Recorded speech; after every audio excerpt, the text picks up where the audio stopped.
Good evening and welcome to the Board of Selectmen meeting for July 5th, 2017.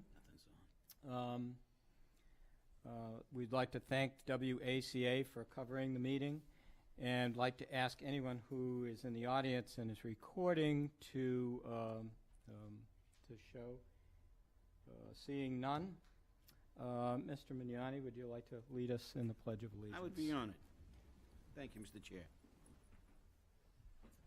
I pledge allegiance to the flag of the United States of America and to the republic for which it stands, one nation, under God, indivisible, with liberty and justice for all. Thank you, Joe. You're welcome. Thank you for asking. And Yolanda, would you be kind enough to read the vision statement? Sure. The town of Ashland will be a prosperous and fiscally sound community with a full range of housing, business, cultural, educational, and recreational opportunities in a safe and attractive environment for residents and visitors. Thank you. You're welcome. And Steve, could you read the mission statement? Sure, I'd be glad to. Ashland Board of Selectmen mission statement. The Ashland Board of Selectmen is dedicated to promoting responsible fiscal management, advocating for sustainable development and growth, and providing excellent municipal services which will enhance the quality of life in our diverse community.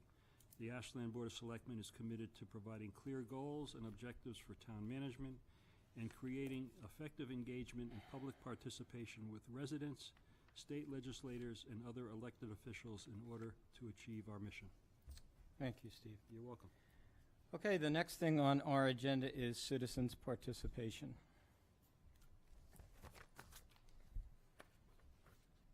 Evening, Mark. Good evening. Identify yourself, please, for the record. My name is Mark Tassoni, 49 Hawthorne Road, Ashland, Mass. Lifelong citizen and had a bang up last week. Happy 4th after, Board Chair. Thank you. Okay. Make this real easy and simple. Thank you, Town Manager first. This is all from that Board of Health remarks. Thank you, Mr. Chairman, for making it short, saying that remind who the board's voted on, for what reason. Mr. Shearer, nice email you sent, huh?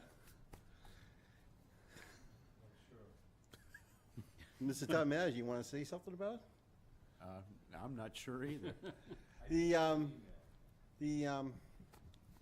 what this a trap? What Steve read, Steve Mitchell read, Oh, and it was brought out in public. Steve, best shot ever. Thank you. Well, it's real, Mark, if I might, it's really an unfortunate situation. It's not pleasant to be engaging in this with any board or committee, so I just want to, I take no great pleasure in, standing up really and having to do that. I don't think any of us do, Mark. We kind of hope that something positive comes out of these interactions. It's been difficult, and I think that's all we have to say about it. And Mr. Joe. Hi, Dad. Yeah, somebody had to come out and make that road public, huh? at some point. Yeah. I think the walk could be coming soon, hopefully. Well, we'll see. And I know on July 19th at 7 p.m. there's a charter committee meeting that's here in this room, It is. and it's for the public. It is. And to Mr. Town Manager, again, I did get answers, and thank you, Miss Baljan, Assistant Town Manager, for helping and hearing me earlier about the emails I sent a whole package out there, and I got an understanding from Diane Wilson and then Tara at the town clerk. And I kind of jumped the gun a little bit. Let's hope that those jumping the gun doesn't make things get too banged up and get collateral damage. I want to say for this town, hopefully, the Board of Health, and I'm only I'm not here to take out a whole new registration every member. I'm only out to take 2. Thank you. Thanks, Mark. Anyone else for citizens' participation?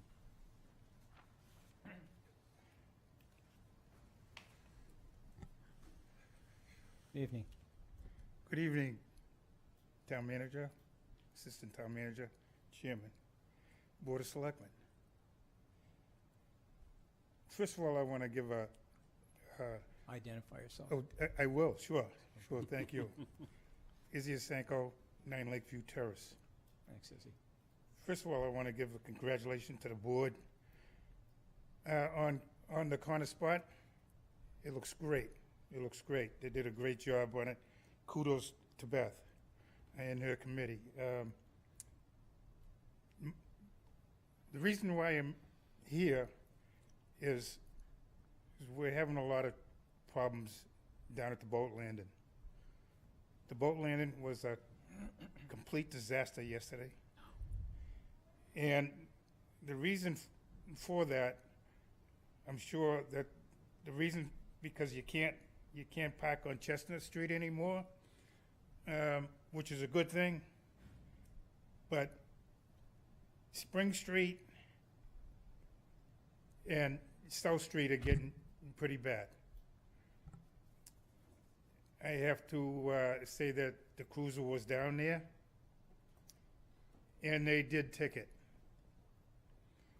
But, and thanks so much to the Public Works for putting those lovely signs up.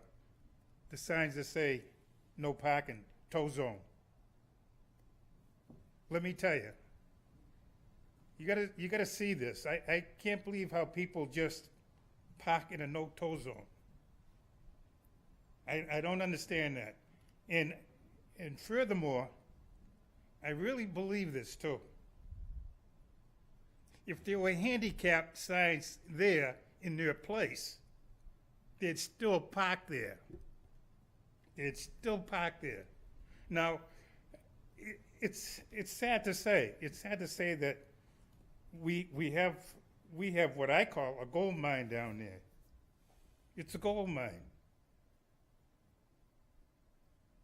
And I don't know whether we should get the state involved in this. I happen to checking my time going through the boat land yesterday. I decided to take a ride up to Hoppington State Park to see how things ran up there. They have a couple of police officers at the front of their gate where the state park is. The reason they had people up there was because yesterday, as of about 1 o'clock, the Hopkinton State Park was full and no one else Full. could get in. Exactly. You know, and they had a sign there. Beautiful big yellow sign. And you couldn't even drop off people to go walk down there. You couldn't even do that. Now, I don't know what we can do down at the boat landing. I know people are saving a lot of money by going to the boat landing instead of the state park. I understand that. But there's got to be a way where safety comes ahead of anything. And that's the first thing I told the police officer when I was down there. He was a young fella, very polite. I didn't know who he was. But I told him that this is a problem, and he agreed with me. The fire truck would never get down there at that time. But I'm really thinking about the ambulance. The ambulance gotta get down there if there's emergency. If the fire truck was to get down there, they would be pinned in there. There wouldn't be anywhere for them to go. Now, if it's your house that's on fire, or my house that's on fire, where's the fire truck coming from? Where's the fire truck coming from? We got to start thinking before something really happens down there. Believe me when I tell you, when that plane went into the water down there, lucky thing it wasn't a busy day. Lucky thing it wasn't a busy day, believe me. Now, and that's about all I got to say. Thank you very much for listening to me. Well, thank you, Izzy. Yes. Let me comment on that before Sure. you leave. This has been a chronic issue, as you know. We have tried to address this. I could go on all night, but Yes. the boat landing, when it was initially made a boat landing, could service 15 cars. Those were in the days when no one knew where the boat landing was. Times have changed a lot in the last 25 years, and it's become a destination point for people, not just from Ashland, but from all over Metro West and beyond. So how do we deal with this? Michael and I have been several times to DCR to talk about this, and their hands are tied to a certain degree as well, because they don't control the street. They just control the state park. We did put in we put in about 20 no parking signs. We've asked the police department to patrol up there more often. They have been, but it doesn't even seem like ticketing is a deterrent to a lot of these people. So we've thought of other issues. We've thought of having a detail there. That may be something that we have to implement. If that situation that you're talking about were any other place in town other than on Spring Street where people could see it, there would have to be a detail there. Because you're right. I've driven down there. I think we all have driven down there at times where we could barely get through ourselves in our cars, let alone in a fire truck or in an ambulance. So it's a difficult situation because it sits there kind of unattended all by itself. And I will say that the changes that we've made have made a little bit of improvement. It seems like some people are at least trying to fit into the parking lot. The problem is they're trying to fit twice as many cars into the parking lot as it was designed for in the first place. And so we've taken some heat that that it's a resource and that it should be open to the public. Well, getting back to the Hopkinton State Park, when the Hopkinton State Park is full, it's closed. The Ashland State Park at the beach, someone told me that there was a line to get into that yesterday as well. So I'm assuming that if that wasn't closed, it was pretty close to closed. I experienced what you saw yesterday, and I was just appalled that so many people could park so blatantly on both sides of the street in front of these signs. And the police have been ticketing. I don't know how many they've written, but the police just can't be at the boat landing. They have other Exactly. issues that they have to address. Understand. And so what is the answer? It's something that Michael and I talk about every damn, we're getting pretty tired of talking about it, to tell you the truth. But we've talked about putting in railings like on Chestnut Street there. Yeah. We've talked about having a detail. Somewhere along the line, we have to come up with something that works. Steve? So just to kind of go back a little bit, this is obviously not new. We went through essentially the same conversation last summer as well, Exactly. right? You are on the road traffic safety committee, so you know all the issues that are going on around town. That obviously is most blatant, worst case. I guess we as a board made some revisions to our parking policies. At what point do we say let's start towing? It is a tow zone. We created a tow zone there for just the reasons why what you're stating. So at some point we need to say tickets are mildly effective. A detail is mildly effective. At what point do we start towing cars? My thought was you couldn't get a tow truck down there if you wanted to once this thing. If there were a detail, maybe it would keep that from happening. But you're right.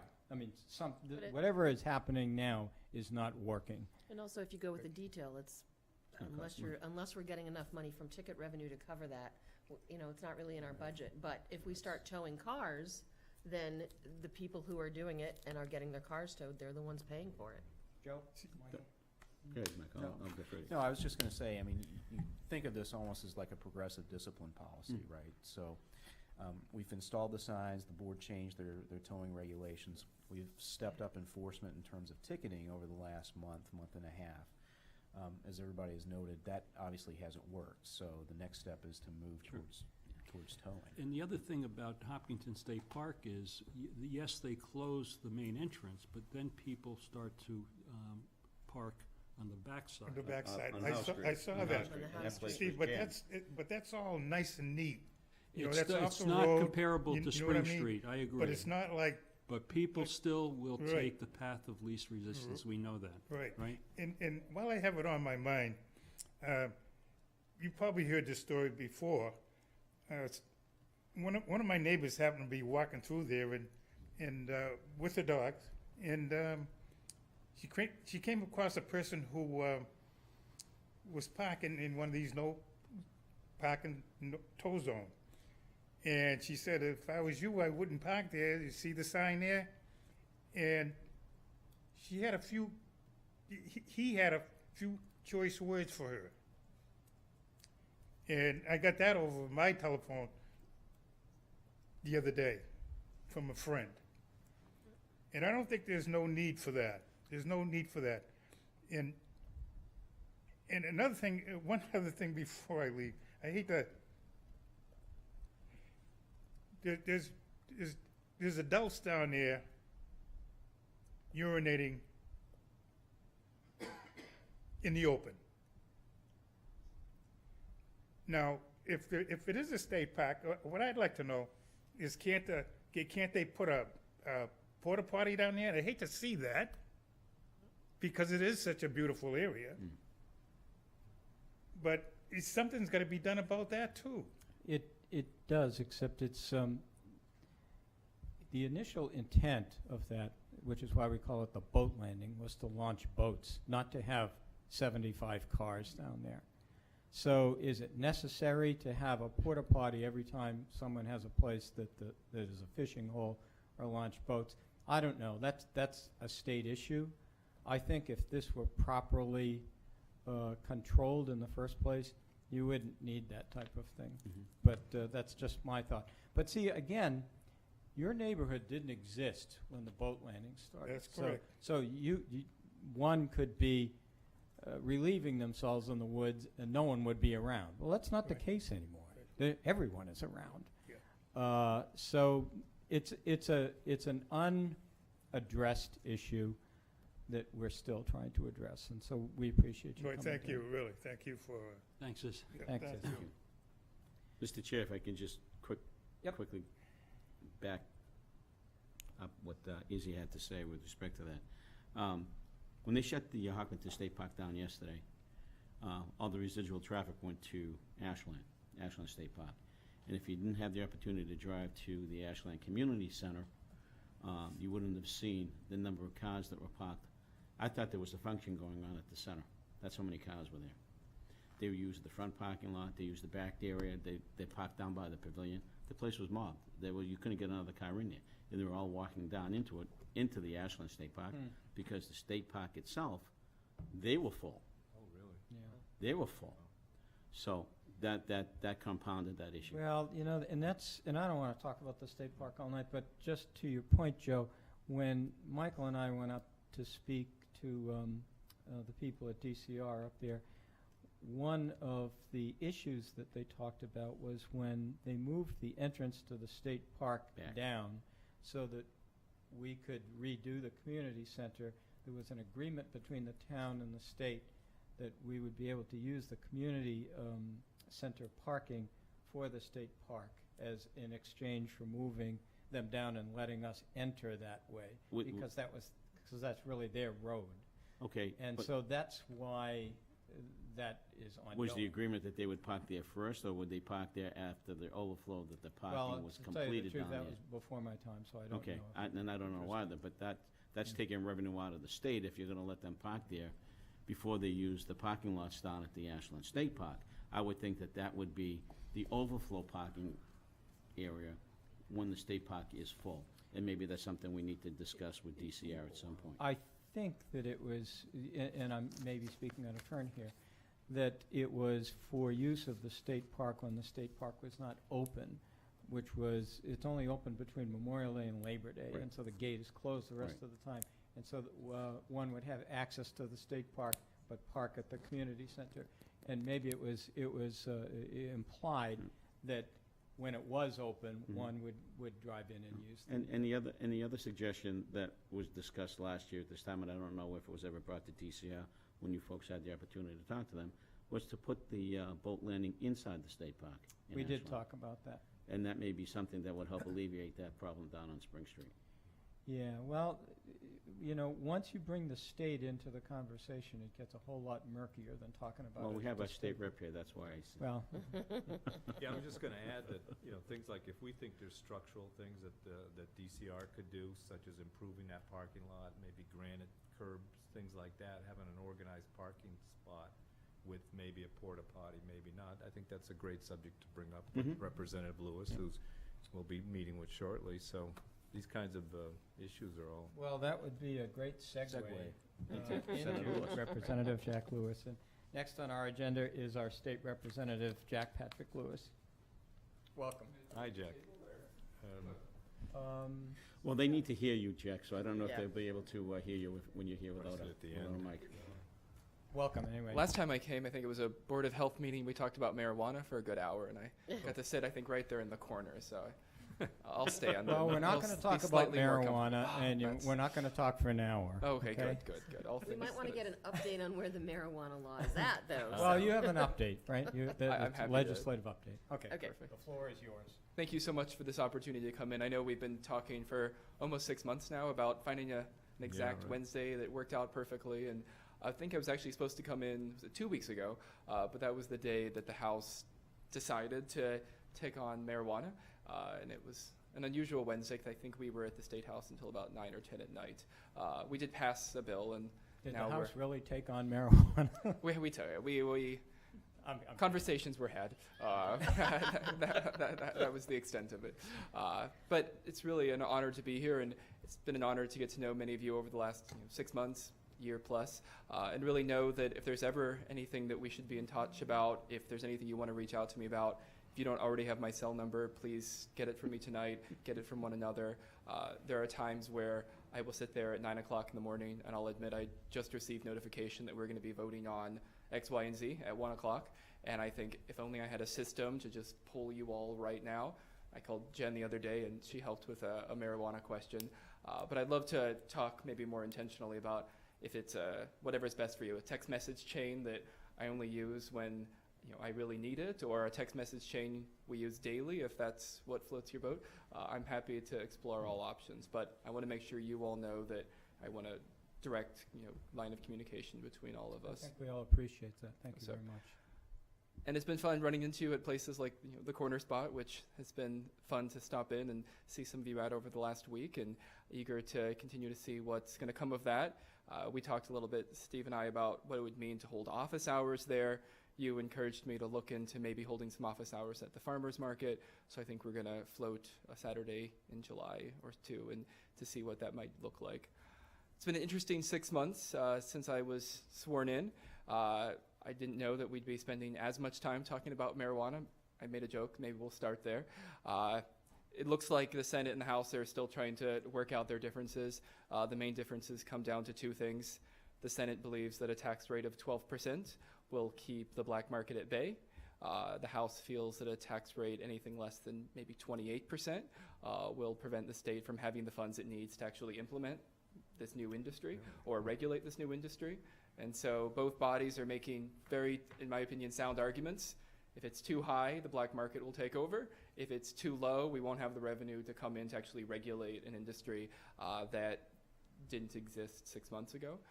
The other big piece is local control, how it's regulated and decided at the local level. The law is written, the law as it was passed on the ballot in November makes it so that communities have to vote at the ballot box to restrict marijuana. A lot of people, and I know some of you as well, said that that wasn't an approach that they would have wanted to take. There were many people who would rather towns be able to opt in, for example. I'll admit that isn't something that I've heard or be placed on the table anywhere. The big debate right now is that the House believes that the decision should be placed on the shoulders of boards of selectmen or town managers and board of selectmen, the question of who exactly, but a smaller group of people who have been elected to represent the town, city council, board of selectmen, town meeting. The Senate and its members are leaning towards, requiring it to be a town-wide vote.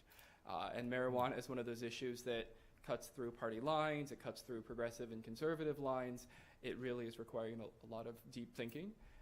And we're now at the place where the conference committee is trying to hash out how do you compromise between a tax rate of 12% and 28%, because if you split it down the middle, neither side is happy. And as I said 6 months ago, as the House and the Senate decided to take on tweaks to this, the ultimate bill is going to be something that almost no one's going to be happy with. People who pushed for the legalization of marijuana for adult use aren't going to be happy that it's tweaked at all. And those who were opposed to the marijuana question, opposed to legalization, are going to be unhappy that the House and the Senate aren't going to repeal it entirely. So wherever we end up, it's possible we'll be in tomorrow to vote on a final bill. It's possible we'll be in Friday. We might be in Monday. We're waiting. Many of us stayed back for July 4th week because we were told that we might be voting last Saturday or last Monday. So my family's enjoying Michigan for 10 days while I'm waiting to talk more about marijuana. But I'm here. The other big piece that I'm sure isn't news to any of you, the state budget, the question there of the House and the Senate always vote on different versions of the budget that are radically different than the governor's version. They then work it out in conference committee. This year it looks like there's going to be between $500,000 to $1 million shortfall from last year. And so that, coupled with questions of marijuana taxation, has led to a wait-and-see approach as conversations are had. And we just received word today that we might even be waiting until later into July to see what the revenue numbers from June look like.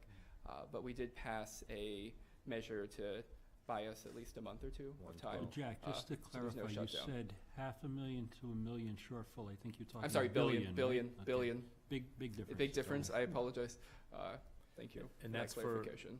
Last fiscal year. 17, Yes. ending June 30th, and it still hasn't been balanced. Yes. So those are the two big topics that we talk about. While that's all happening, the 6,000 bills that were filed are all coming before hearings, coming before committees. Bills are moving forward, but marijuana is a cloud that's hanging over everything, and as is big state budget questions. So So what's the forecast for FY18 in terms of, what do you think we should be so that is concerned about? It's a very good question. So one part of something's going to have to be cut from the budget is at least what we've been informed about. We work hard to get, on the House side, the House budget to be what we want it to be, the programs we want fully funded, our local projects fully funded. The senators typically do the same thing. You bring the two together and the ultimate product hopefully keeps more or less most people happy, with a lot of state projects funded and local projects funded as well. I'll be very curious what the conference committee is able to vote out. The first thing that's going to be on the chopping block are local projects. And so I know Senator Karen Spilka is working diligently with the conference committee. Ashland's very fortunate. We couldn't have a greater advocate for us and our community. Karen Spilka being the person she is, but also as the chair of Senate Ways and Means, we have a great advocate in those conference rooms having these conversations. And so at the end of the day, I'm going to work hard. I'm going to go home worried at times, but at the end of the day, I know that Karen Spilka is in the room. She's leading these conversations, and I'm not as worried as I would be if she weren't in the room. Are there any big revenue issues, like differences, like, we hear about the millionaire's tax versus not implementing it, and what the state revenue, what's going on with the state revenue picture? Do people understand what's happening, or, No, great why are question. collections lagging? So the millionaire's tax question is for next year, or even a year or two down the road. So that's So not it's in not this even equation at all. relevant, so. We're having conversations about, do we tax short-term rentals like Airbnb? I believe the Senate was more keen on it, the House was less keen. The governor suggested a tax or a fee or a penalty on companies that didn't provide health insurance to all of their members, regardless, or of their employees, regardless if those people receive health insurance from another. So the governor's budget had this huge chunk of change that looked really good. Where did that money come from? Let's spend it, or let's pay for the programs we want to pay for. Right. But then you scratch the surface a little and you realize that money's coming from employers who are now have an additional fee put on them. The Senate and the House were less keen on assuming money would come in that maybe we don't want to be bringing in. The governor has also suggested cutting funding to Mass Health and some additional programs like that. And so these difficult conversations are happening.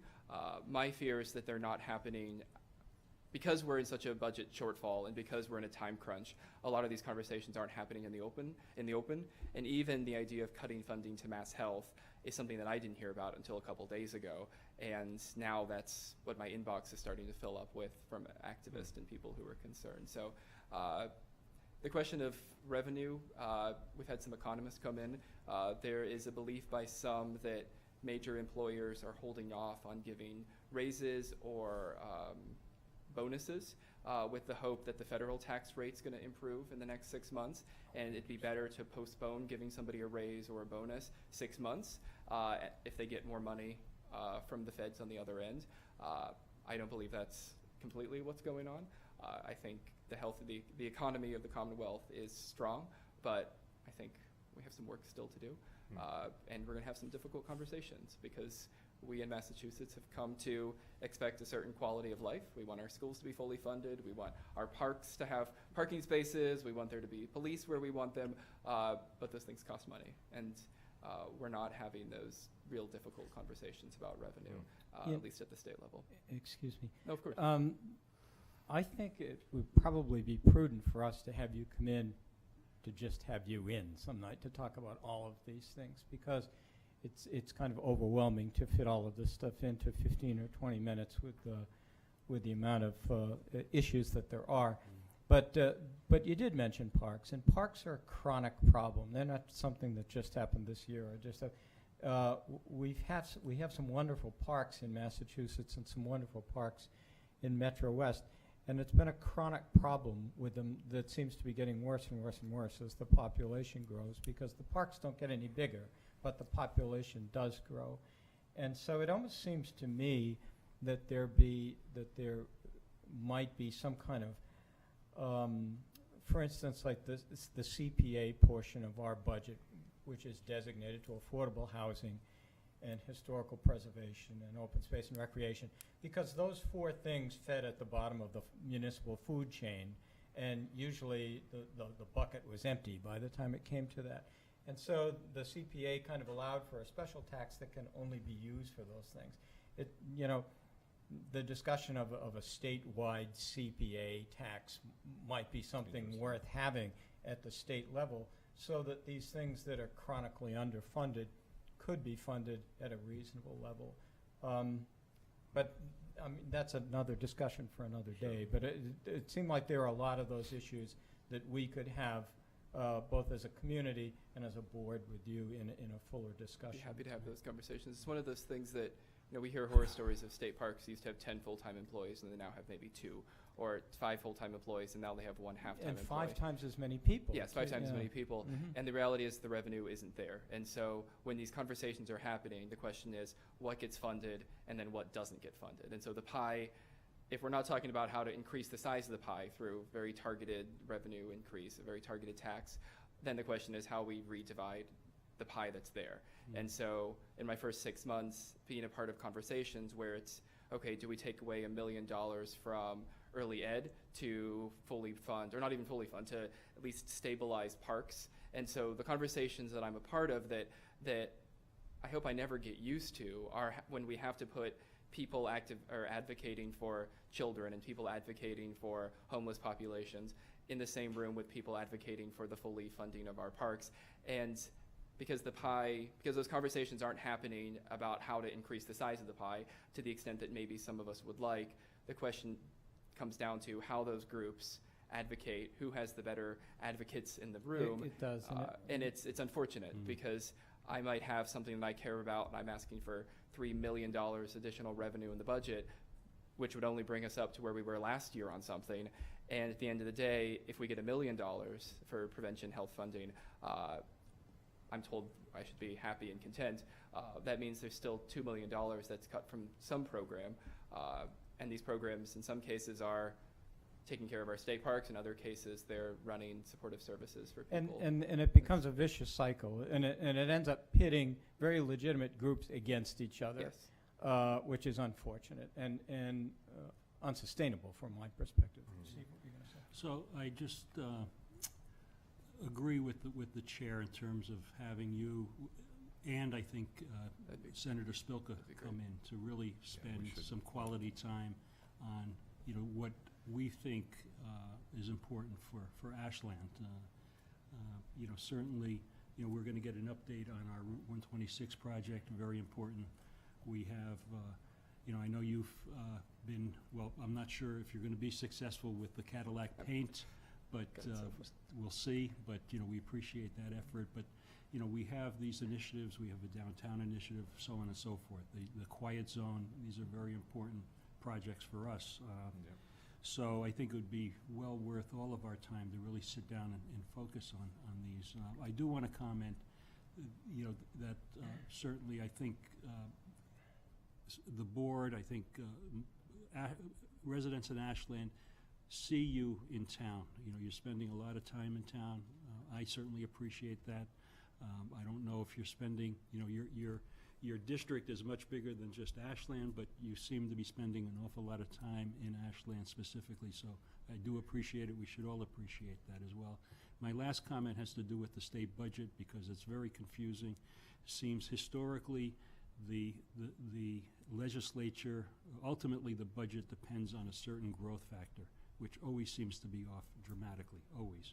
And the growth number comes from outside economists, the way I understand it. So it seems like you, right out of the gate, chronically have an issue with the growth number, so your revenues, you just don't exist. At some point, you're hitting a wall. So is that, I you think see any change on that? That's very accurate. I think most families, when they plan their budget for the upcoming year, they hope and assume that if two adults are working, they're going to keep their jobs and they're going to be able to stabilize, keep their income at least where it is, and then you work backwards from that number. The state budget process begins with a group of economists coming in, and some say you're going to have a 7.5% increase, yada yada. Others will say, I know, 1.5 too. And at the end of the day, that it's very tempting to look at the 7% number and think of all the things we could fund if only that were reality. And no one wants to look at the 1.5% growth number. And so they end up picking a number, but you pick 2 when it should have been 1.5, or you pick 3.5 when it should have been 2.5. It's a shot in the dark based on a group of experts, but there's your $1 billion shortfall.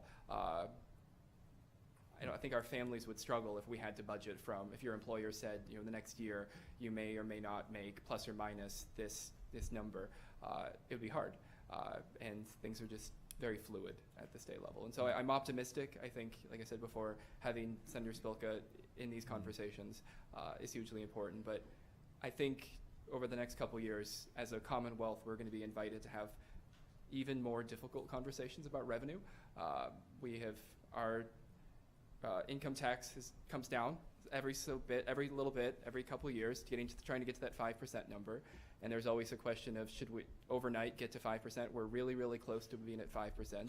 But the average employee, I think, has had maybe 5 tax cuts over the last 10 years as we've gone from 6.5 to 5%, or close to 5%. And most people would argue, yes, that's money back in the hands of people, but it also means that the things that used to be paid for at 6.5% aren't being paid for. And we have to have those difficult conversations, which I'm happy to be a part of. I'm happy to be there. But something's not getting funded. And so I think, especially with the federal system, and if things are cut federally and the state's going to have to be asked to pick up more and more of what they used to be able to depend on federal taxes to pay for, it's going to be interesting. It's going to be very interesting.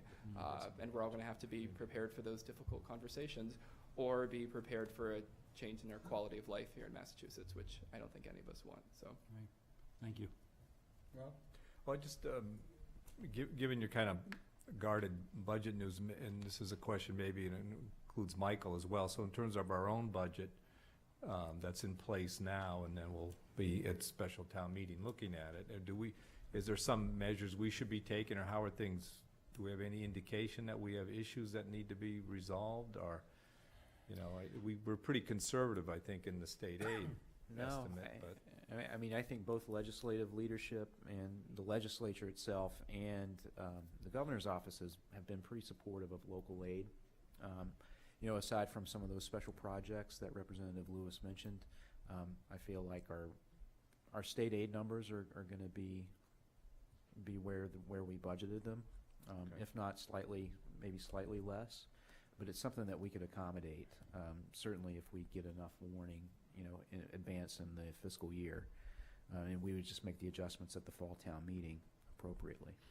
Okay. I don't have a crystal ball, but if things were to be cut, it wouldn't be local aid. Local aids. There would be Yeah, okay. the other things that would be Sure. closer to the chopping block. So, but I really do appreciate this opportunity to come Sure. in. I had mentioned before, any casual context where we can have these conversations, official conversations, I'm happy for all of them. Grab me at the farmer's market, we can talk about anything. But I'm happy to be as supportive in any way I can. I'm only 6 months in, so give me a couple more days before I can really tell you how it's going on. Accomplishments, yes, okay. But I've been leaning on great colleagues. Senator Karen Spilka has been phenomenal, and her staff. And the building is set up in a way that no matter where you enter it takes you maybe 30 or 40 years before you figure out exactly how this animal works. And so I've been trying to make sure I'm in every room I can. I get there early, I stay late, just to try to suck it all and absorb it all in. But really, if there's anything, and really, if you think of something in the middle of the night and you're like, I can't believe he said that, did that, was thinking this, text me, just shoot me an email. I'm happy to have that conversation. Great. I want this to be a steady back and forth. So Well, I think there's a general consensus among the board that we would like to have a broader discussion at another time, but we really appreciate what you've done so far, and you're coming in to share it with us this evening. So thank you very much. thank you. Thank Enjoy you. the rest Thank of you. your meeting. Thank you. Okay, next on the agenda is a one-day liquor license for the Wine Empire.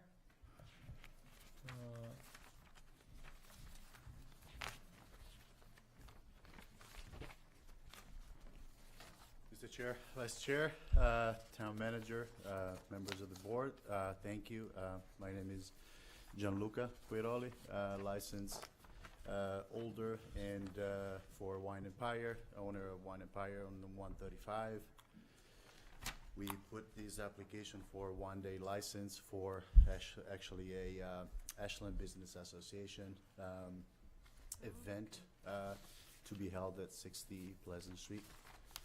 Essentially the Divine Stonework and probably another 24 businesses on August 1st. This is for alcoholic beverages, particularly wine and beer, along with food refreshments and whatnot.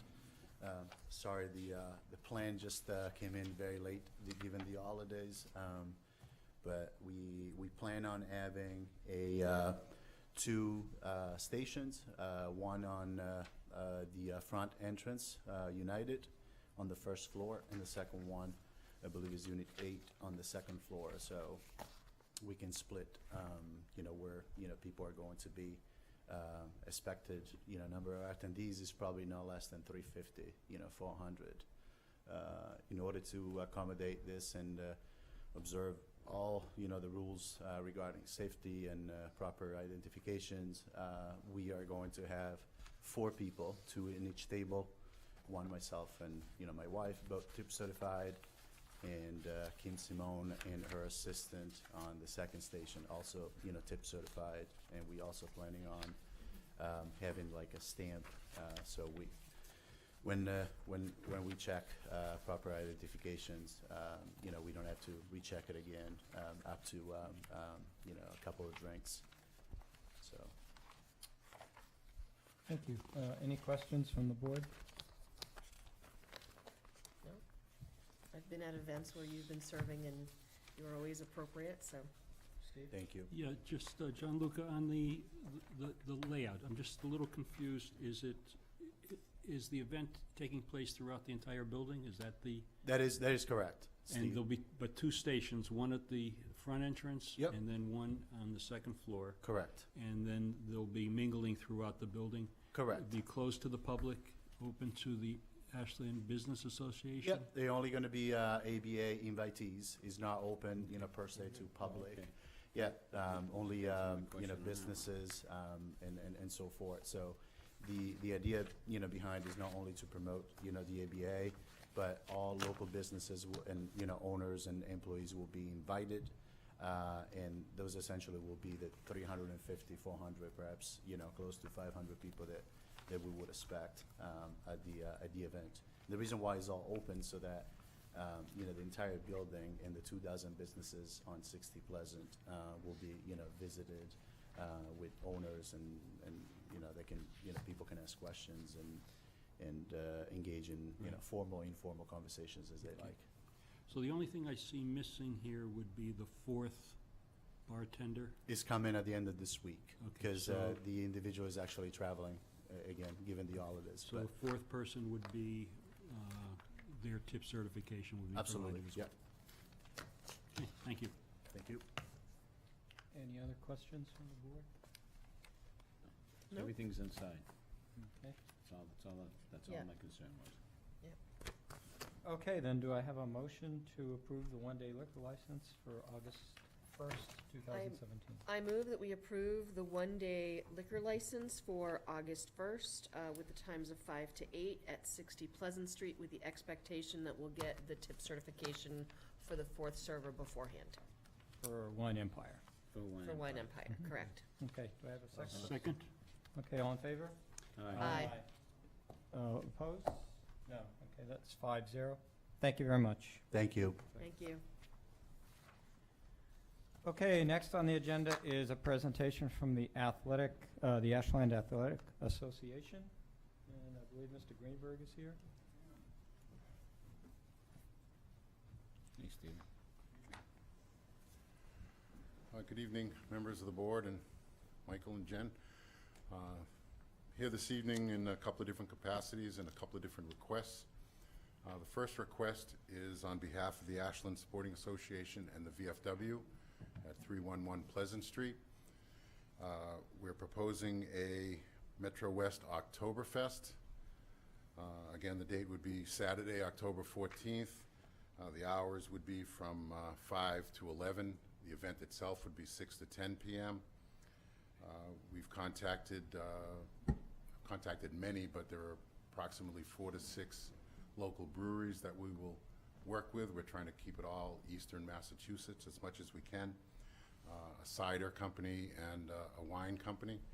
Actually, it's a sake company. But we also have a few food trucks and all that food preparation would be subject to approval by the Board of Health and their agent and whatever's necessary there. But we've done similar things with our races in the past. So this would be an event that would be outside under a tent in the rear parking area of the VFW at Pleasant Street. I've mentioned it in a meeting I had with the chief, and he nodded. Didn't speak much, but he nodded in a positive, Affirmatively? positive fashion. Yes. So we also we've booked a live band, but all obviously is subject to the approval of the board. The VFW has a full liquor license, and we've talked to folks like Jack Abbey out of Framingham and Starline out of Hopkinton and some others. So I'm happy to answer any questions the board might have in reference to this event.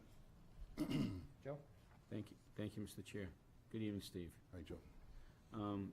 I understand that the VFW has a full liquor license. Will they be also serving alcohol outside as well, or is it just beer and wine? It will be no hard liquor, if you will. It'll be beer and wine. Okay. And will they be... And cider. I should okay. add cider. Okay. And will they be allowed to take the drinks from inside to outside?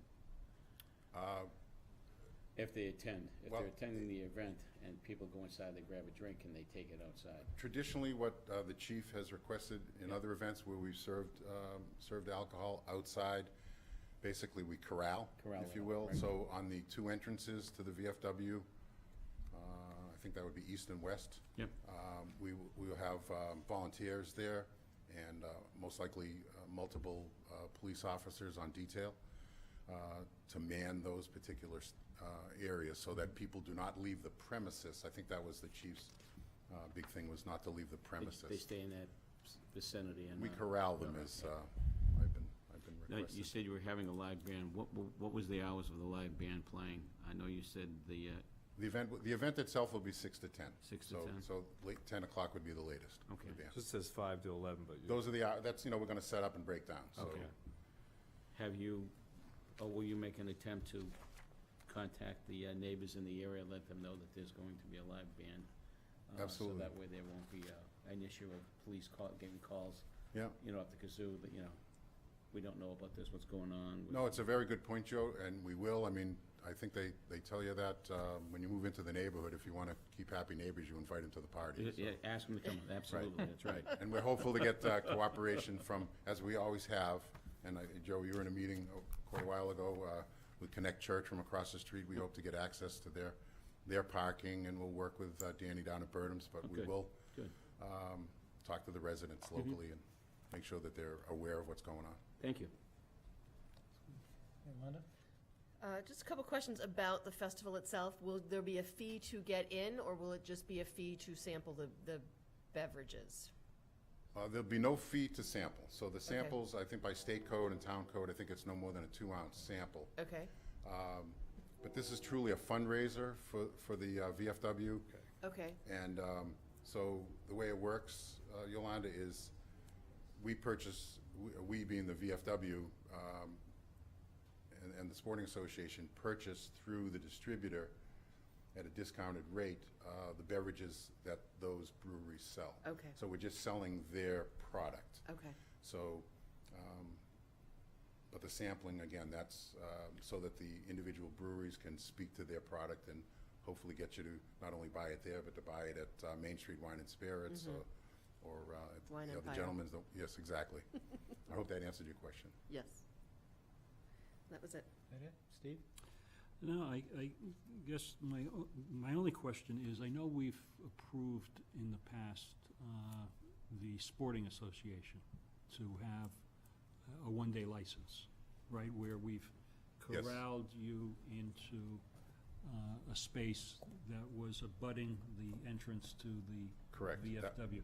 In this correct. case here, we have the VFW is actually the one that is applying for the one-day license? Yes, it's their liquor license. So it's not the, The Sporting Association is a tenant, if you will. no, I understand that, but last time, what happened was the Sporting Association, I just want to be clear, it's the VFW. It is the that VFW.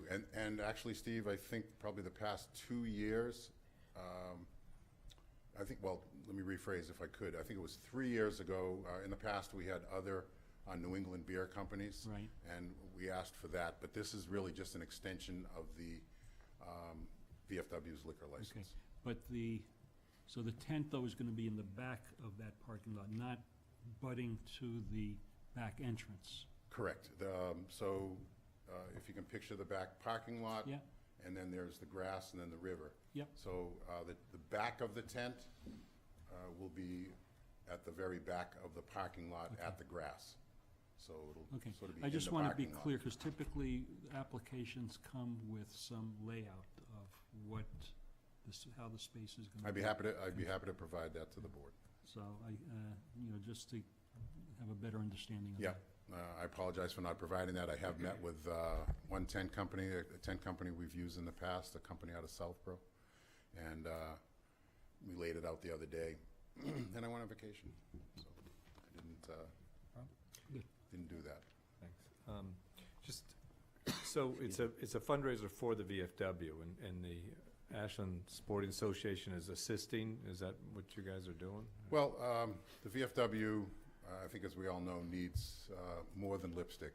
It's, the kitchen is in dire need of new equipment, windows, doors. So that's why they're doing the fundraiser? That's why they're doing the Yeah. fundraiser. I was And- very fortunate today to get And you guys are helping out, or you're just helping Well, them with this? Is it that- helps us when we help them. Okay. So you got, but the funds are going to the VFW? Funds going to the basically. Okay. VFW. And I guess the only other question I have is it's being called Oktoberfest, Metro West Oktoberfest, which generally, in terms of marketing, when I think of an Oktoberfest, I think of drinking beer or drinking a fair amount of beer, because that's, so, but you're saying this is a sampling, tasting event, No, there'll be people buying beer, so that's. as they would in the bar at the VFW, or any So other. how do those two work then? So they're gonna you're gonna pay to sample beer and then? Nope, nope. As I mentioned, we're gonna invite 5 to 6 breweries, and a wine company and a cider company. Those companies will be there offering samples of their product, no more than 2 ounces. Okay. And then if someone desires to purchase one of their beverages from the cash bar, it will be available. No hard liquor, only All those right. products So that you- are being so you- featured that day. Okay, so that's, thanks for clarifying that. So you're really gonna be selling beer there for people to drink, okay? Yeah.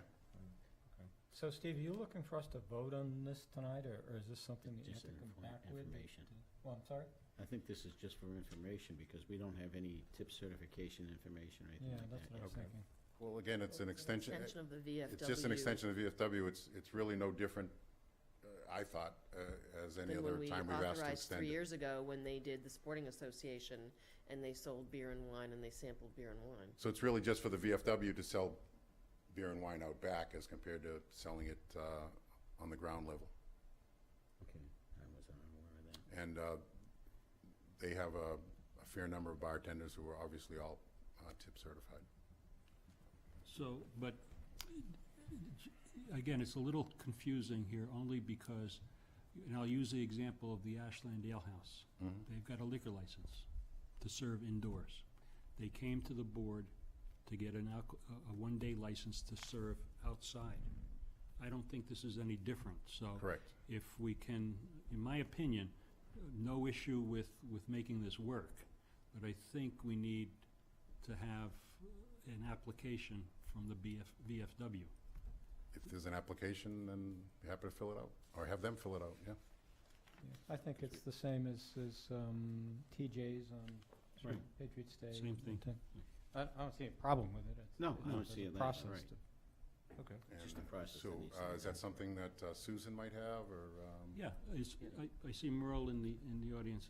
Is Merle involved in the? Merle's always involved. If the Okay. sporting association's involved, I Merle's would involved. suggest that Merle contact Susan, When she comes back our from office, vacation. and Okay, fill out the application's pretty straightforward. okay. And we can get it on for August. We're not meeting again till August, the first week of Yeah. August. Okay. Okay. Just a formality more than anything. Yeah, I else. think it's more of a formality than, so if you Okay. need to start planning and, Yeah, I'm a big believer you don't spend any money until you own it, so. And speaking of Merle, I would like to take an extra minute and give a shout out to a project that Merle is the front person on, which is an escape room at the VFW. And if you want, she can tell you more about it. All I can tell you is that there will be a lot more information this evening on Facebook, Merle. And for those who know more about it, I think it'll be great. Otherwise, I'm in the dark about it, but, Merle did come and speak Yeah, to she us did, about she that gave us a already. presentation. She But we invited still us. have a yes. race director and yeah, we a do. marathon. So this is the second request would be for our 6th annual Ashland Half Marathon event, October 28th, which again is a Saturday. And we have a new course. And speaking of parks, Carl, our new race director was here, and I'd like to introduce Michael McGrain, who is an Ashland resident. Michael, if you want to come up, and I'll just speak a little to Michael's background. He's a resident of Ashland. He's an accomplished distance runner. He has run the Boston Marathon every year since 2001. He's a BAA coach. He brings a new level of expertise, and he's recommended a new course that will run through Hopkinton State Park. And for those runners that hate Green Street, 2/3 through the race, Green Street will now be in the first, in the very beginning part of the race. We're going to stay off of Route 135. Again, I met with the chief. Michael and I met with the chief a week or 2 weeks ago, and we're pretty excited. I think Michael will bring more expertise to the race than I've had, and JJ, who did a good job for us, is moving on with his life. but Michael brings a very professional and very much a runner's perspective. So if anyone has any questions of him, Sounds good.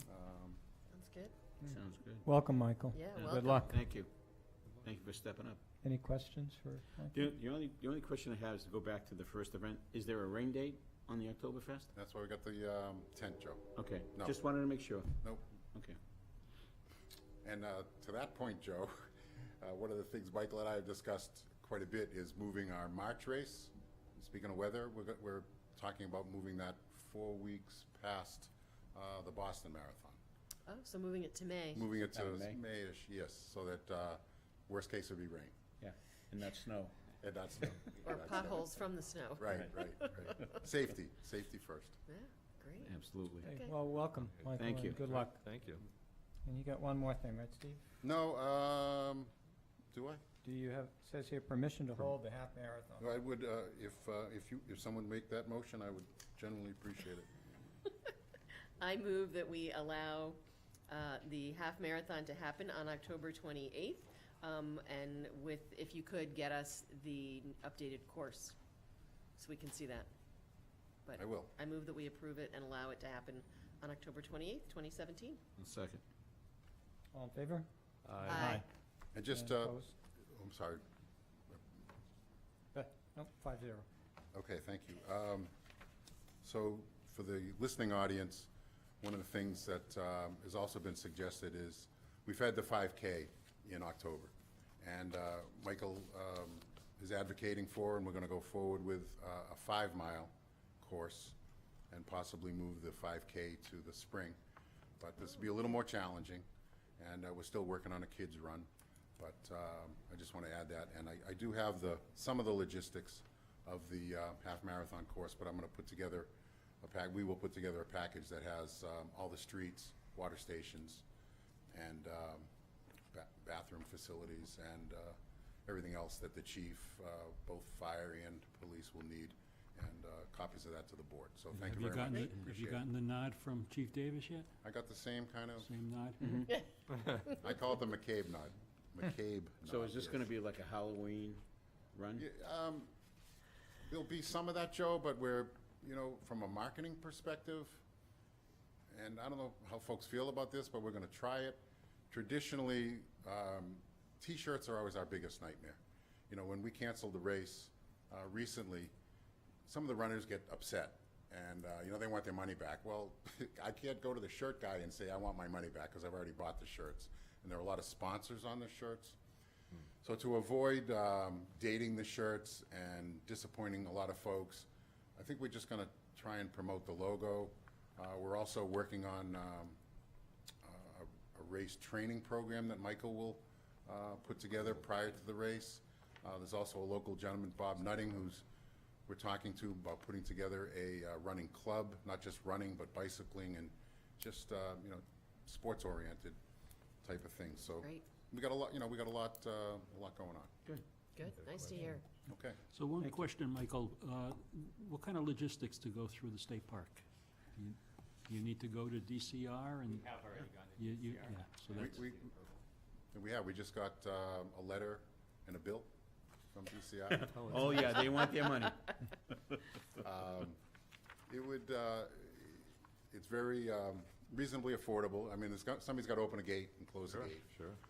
And as we heard earlier, my wife and I walked some of the course that Michael laid out at the state park, and it goes across the causeway or dike or Oh, whatever, cool. the dam. That'd be So two things that runners want, it's scenery and bling. So we're working on the bling, and we're solid with DCR in terms of So it's the gonna go in application. one entrance and out the other entrance. So it'll be a 2-mile loop through the state park, and moving away from the Halloween theme and kind of promote fall foliage and kind of a destination nice. half marathon. Oh, for nice. People to That's kinda attract cool. people to. You're gonna open up the rear gate off of House Street, so they run through that way? They'll come in Yeah. their rear gate, I believe, and then cross the dam and exit. Oh, nice. Nice. Cool. And if you go to the website, there's a very attractive picture of Michael's wife running across the Also the an dam. accomplished marathon. Very accomplished runner. Great. Okay, well, thanks you. very much. Thanks Thank very you. much. Thanks. Okay, next on the agenda is a one-day liquor license for Zealous Beer at the Corner Spot. And Beth Reynolds is going to speak to this. Hi, good evening. Hi, Beth. Hey, Beth. Hi. So I am here tonight to talk about a one-day liquor license or for the afternoon, for an afternoon in the park. Our grand opening of the Corner Spot was such a huge success. We've gotten a lot of feedback. The food trucks were a big hit, and people really like to come out and hang out sort of at the Corner Spot. So I wanted to bring that back in August and add another element to the food trucks. So we would have 3 food trucks again, as well as a craft brewery that would like to come in as well to set up for the afternoon. We would section off an area of the Corner Spot where the seating is, put a couple 6-foot tables there. Everything would be stanchioned off there. You do have those plans. Zealous Brewing has been in front of you before for the marathon. They set up a tasting along the route, which was a success, and they are very interested in Ashland. So following the theme of the Corner Spot, we're trying to pop up businesses and see if they work here, see what sticks in town. A lot of residents have asked for this, so I'm trying to accommodate that, as well as the food trucks. I think those were a big hit for the one day as well. So, so that is what I am here tonight to ask for. Any questions? Do I have to start? Sure. No. I can start. I just to clarify the map. Yes. We're looking at, looking at where the stone dust tables are, the table seating. If we draw A a rectangle straight down to where the mulch is. Right. Is the space that you're anticipating, that will be fenced off, Including the seating area. including the seating Where the area? pallet tables are and the chairs, Yeah. that whole area would be enclosed with a couple, Right. 10, 12 feet off the end Okay. for the And brewery. additional seating in that space? We would put additional seating for the food trucks. We would put that near the kids area. In the rectangle? Any Oh. additional seating there? If it fits, I mean, we can surely do that. I don't know that we would have the need, but, So you anticipate just people standing around right, consuming? kind of, Okay. yeah, Yeah. yeah. Okay. And this would be from, I don't think I mentioned the time, from 1 o'clock to 6 p.m. And it would be Yes. for purchase. They're trying out a business, so Purchase purchase meaning, a full okay, beer. for to be able to sit and drink there? Yes, not to be Okay. moved outside of that Okay. fenced-in area. Okay. So I just want to say, I think you may need to have a larger seating area, because I certainly think people are going to go to the food truck and get their food, and then want to go sit in the area where the beer is being sold, and Sure. sit and eat their food and have their beer. I hope that is, I that would- would be a wonderful I mean, problem, so I can certainly add more Thinking seating. about other places that have this kind of thing, Mhm. that I think, you're gonna want a beer with your food, and Okay. so I would look at maybe making that a little bit larger and having some tables to sit down in there. Great. Because I was at, you're saying you're hearing it from people. Someone asked me, they're like, so can I take my bottle of wine and my picnic and go sit down at the Corner Spot? I did have to tell them no. But yeah, People do like it. they do. It came out really nice, and congratulations. Thank you. Sorry, I couldn't be there. I know, missed you. Joe? Thank you, Mr. Chair. So Zealous is actually the company that'll be doing the serving of their product. Yes. There'll be nobody else, right? That'll just be them? 'Cause- I would like to have another brewery there. I would like to have 2, but I did not have time enough since the grand opening to solidify that. So if the There is board would another one on the agenda entertain. that's been pulled. It was The- pulled? The Craft Okay, Roots. well, yeah. I'm only going by what I have in front of me. Craft so- Roots is. Thank you. Correct. The other thing is, you mentioned that on Saturday night, when you had the grand opening, you had the food trucks there, which was great, and you had a lot of people there. Do you think you would have had more if you had beer and wine sales then, or would it be the same? I guess my question is why. I don't know. I guess my Why? question is why? Oh. Why put beer? I mean, we just, I was at a Board of Health meeting where Amy Trinkle did a fantastic presentation about, trying to show kids that you can have a good time without this, that, and everything else, and then here we are, the next week later, we're promoting an event where, it can't be done without beer. So I guess that's the only question I ask. Oh, no, I don't want to do this with only, I want to get into a rhythm of food trucks every other Wednesday going forward. So without beer, this is just a one-day spin-off where people have requested it. Craft brewers are very popular these days.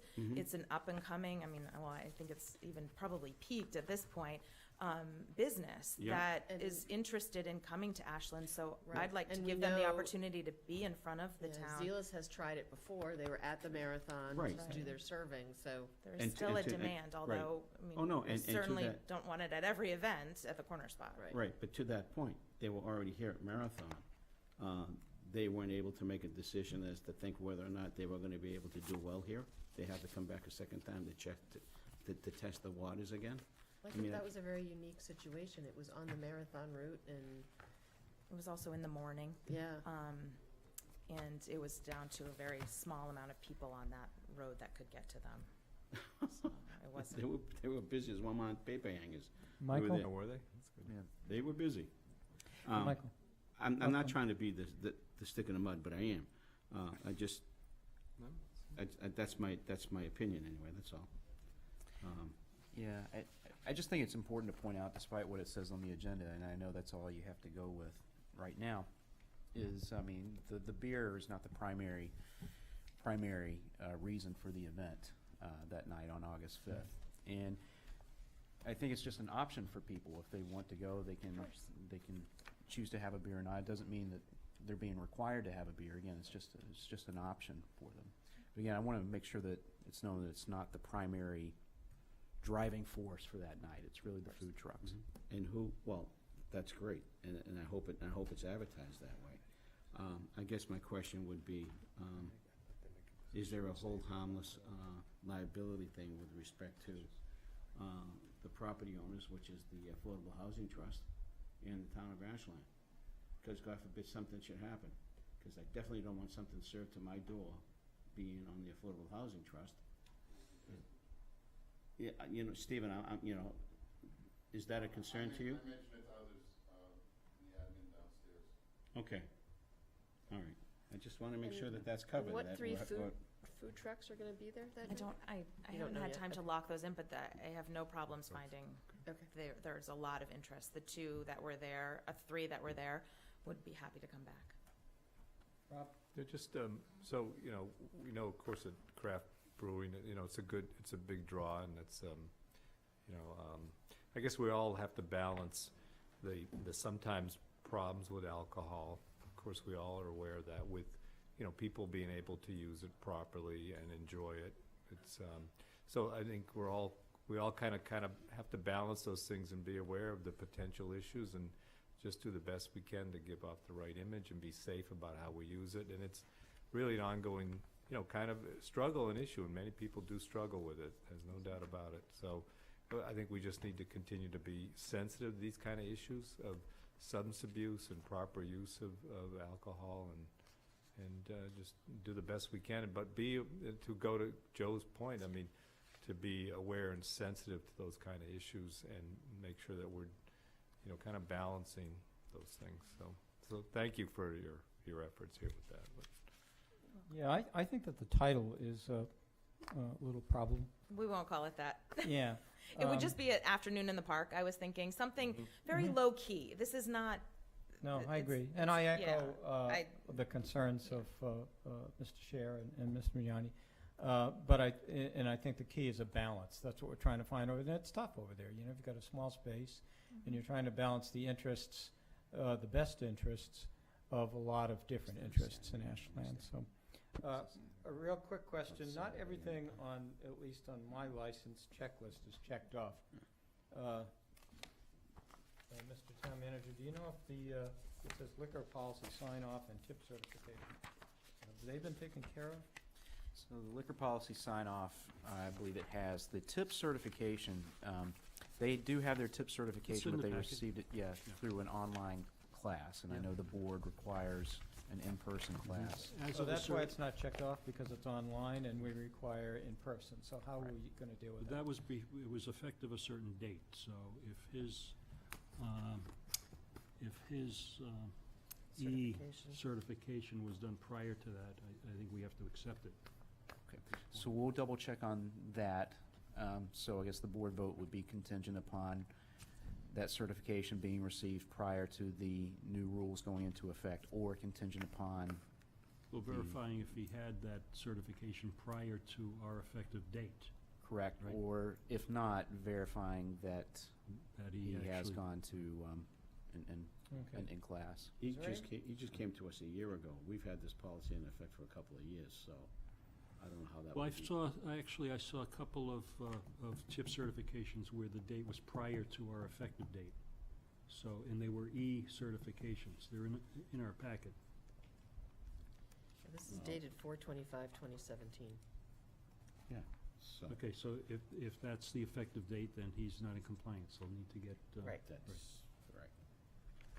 So, Okay, is, anyone in the audience for this hearing who wants to speak? Okay, seeing none, do we want a motion to approve this Sure. application? I move that we approve the one-day liquor license at the Corner Spot for Zealous Beer for August 5th, 2017, from 1 p.m. to 6 p.m. And this is a Wednesday? Yes. No, sorry, it's It's a a Saturday Saturday. afternoon after the For farmer's a market. Saturday afternoon in the park. and that, I think that would be a better advertisement purpose by calling it Saturday in the Park Perfect. instead of Beer Fest, and then you Yeah, can I play won't- Chicago all day long. I won't call it that, I promise. Subject to the appropriate Subject to the compliance. appropriate Confirmation. confirmation of tip Tip certification. certifications. And, second and that. If it also, hasn't been we seconded. discussed the seating as well, so incorporating Right. the Extend proper that. seating. Yep, no Right. problem. So I'll second that, I already did. oh, I'm sorry. It's okay. All right, Do you wanna- Everybody's racing All the right, second. I'll third Who's it. racing the second? all right, boy. Okay, all in favor? Aye. Opposed? No. Okay, that's 5-0. Thanks, Thank you Beth. very much. Thank you, Thank you, Beth. Beth. Beth, I didn't mean to do put you you wa- over the ringer, kid, but just, Do you want to stay up for the next one, or is there someone here from Fireflies? There's someone here Oh, from okay. Steve Fireflies. Eulis is here. Okay, thanks, Beth. So our next hearing is a one-day liquor license for 6 days, I believe, for the Fireflies barbecue. Hello, everyone. How are you this Hey, evening? Steve. Good to Good, see thanks. you all. How are you? Very good. So, as you all know, we are very excited about You being have at to the... Identify yourself. Oh, for I'm the sorry. record. Steve Eulis, 10 Coburn Drive, Ashland, Mass. Thank you. Owner of Fireflies Barbecue. Thanks. For those of you that don't know, but I'm assuming you all do know, that we are looking forward to being at the Corner Spot starting on Friday the 7th, this coming Friday, and we will be there for a week. And we are very excited about what we're going to do. We're going to be actually preparing all of our food right there. We're going to have the smoker there. We're going to have the food truck there. So it's not just going to be showing up with a food truck. They're actually going to smell this stuff cooking around the clock. So we're very excited about that. We met with the fire department, the Board of Health, kind of dotted all the Ts and crossed, dotted all the Is and crossed all the Ts. Speaking with Beth and giving this a little bit further thought, we said, wow, it would really be great if someone could grab a beer and wine. Beer and barbecue is kind of a natural, Joe, and we're just going to be an accompaniment to our food. We do not look at this as being a slug-out beer fest. I will be there personally. This is my town. I love this town. Been here a long time, so, and you'll see on the application that I am the tip certified person that will be there, along with a bunch of my other crew and family members. So we're looking to do that. We're looking to knock it out of the park, no pun intended, and see what we can do. It's a small park, so you could knock it out. Thank It you. is. Any questions from the board? Yes. Again, the spacing, I did get an opportunity to look at the space as to where the vehicles will be, and then to where the fenced-off area will be. There's going to be seating. Yeah, Steve, we're gonna bring in additional tables. We're gonna bring in 3 6-foot tables with some chairs and some tents, some Firefly stuff. I could bring in as many seats as we wanted if we had to. We're gonna start off small, make it cozy and comfortable and see what happens if, you know. So, second question and last question. You need to buy food in order to buy beer? That's a good question. Some restaurants do. Yeah. I would prefer that be the way. We're there to sell our food, not the beer. We're just doing it as an accompaniment. So, yeah, I would probably make them order our food and have a beer with it. Okay. Yolanda? Yeah, I was just gonna make another, similar to Steve, I think, you say you're starting small, I think you should expect to be able to expand. Everyone I've talked to is very excited that you're coming into town, Yeah. that you're gonna be cooking and serving up food, so. We are too. We've been looking for a spot for, as you all know, and we're meeting with people and we're looking around and we're trying to see what we could do. Be really convenient for me to roll out of bed. Wow. Drive down the street. So, We'd love to have the hometown Yeah, guy we here. sure Yeah, would. we would too, so we'll see what happens. How long have we been talking about that? Oh, At least man. 2 or 3 Well, years. we go back way back, Longer. when we tried to High get a school space and we project. I know. had it and then the landlord wouldn't let us in. So, just because of competition, so. That just blows We'll see what my mind. happens. Yep. Yeah. So we're looking forward to everyone come on out and I'll be there, come say hi, we'll chat about it. What are the hours? that you- We're gonna be open from 11 to 7. Going to some. 11 to 7. Pretty substantial. Okay. I don't have any other questions. Steve took my question that I had already. So. My only comment is, and this isn't a personal thing to either of the applicants, but we have had people that have contacted us about the concerns of serving liquor at the corner spot. And so hopefully everything will go smoothly. Hopefully it'll all be done responsibly. I'm confident that it will be. Part of our purpose of doing the corner spot is to try out businesses in town. A lot of these businesses do include sales of liquor. So hopefully we can find that effective balance while acknowledging that people do have concerns about And this. Carl, I've been in business doing this my whole life, and Fireflies has been in business for 18 years. And for those of you who don't know, we just did a big expansion of an outdoor patio, which we seat 100 people. We went through the entire process. So serving alcohol outdoors, we've got this. I will be there. We will make sure that we do not skip a beat and everyone will be safe. That's the bottom line. Okay, thank you. All right, thanks. Thanks, Steve. Okay, do we have a vote on this I one? move that we approve the 6 one-day liquor licenses for Fireflies Barbecue to go from July 7th to July, 13th, hours of 11 a.m. to 7 p.m. at the corner spot. Second? Second. All in favor? Aye. Thank you all. See you at the corner spot. See you at the Yes, corner see you at spot. the corner spot. Okay, thank you, Steve. I'm just going to keep. Okay, next up is Paula Parker is going to give us an update on the Route 126 project. Hi. Thank you. You I'm identify Paula yourself for the record. Yes, I'm Paula Parker, the project chair for the Pond Street Project Working Group. Hi, everybody. It's nice to see you. I hope Hey, you all Paula. had a happy 4th Same to you. and didn't have a 5th on the 4th. All the talk about liquor. I'm here before you tonight for an update on the 126 project, working with Green International, who is the engineering firm for the project. They are just about, they're in process of the 75% design, and they should be finished by the end of September. Then Mass DOT has an approval process, which is about 4 months, and then they go to the 100%, and then they go to project estimate, and then they go to advertising, which means construction, advertising for a construction firm. So we're in the point of the project where we're talking about what we originally hired Cecil Design Group, which was the urban design firm that came in the first part of the project to soften the road. So it wasn't just a long stretch of road, to have it more of a neighborhood feel, if you will. Very difficult to do on a linear corridor. So we're at the point now with lighting. And I'm here to ask for support moving forward with the lighting portion of it, because it's ornamental lighting. And there are aspects of the project that Mass DOT will take care of if we decide to move forward with the ornamental lighting, which is a fancier version as opposed to the utility poles with the cobra heads. It gives it's what the residents saw during the design charrettes. They saw ornamental lighting, but they understood that they were place markers, but eventually that we would work towards that kind of lighting along the corridor for a variety of reasons, for aesthetics, for increase in economic development, because it's a big piece of it.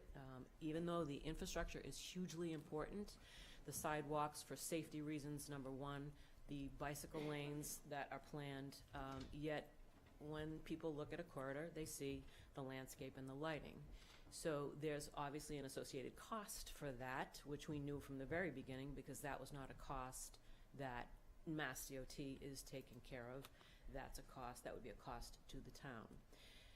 DOT will take care of the pole foundations, they'll take care of the empty conduits and the handholds, which are basically the vaults underground that contain the wires.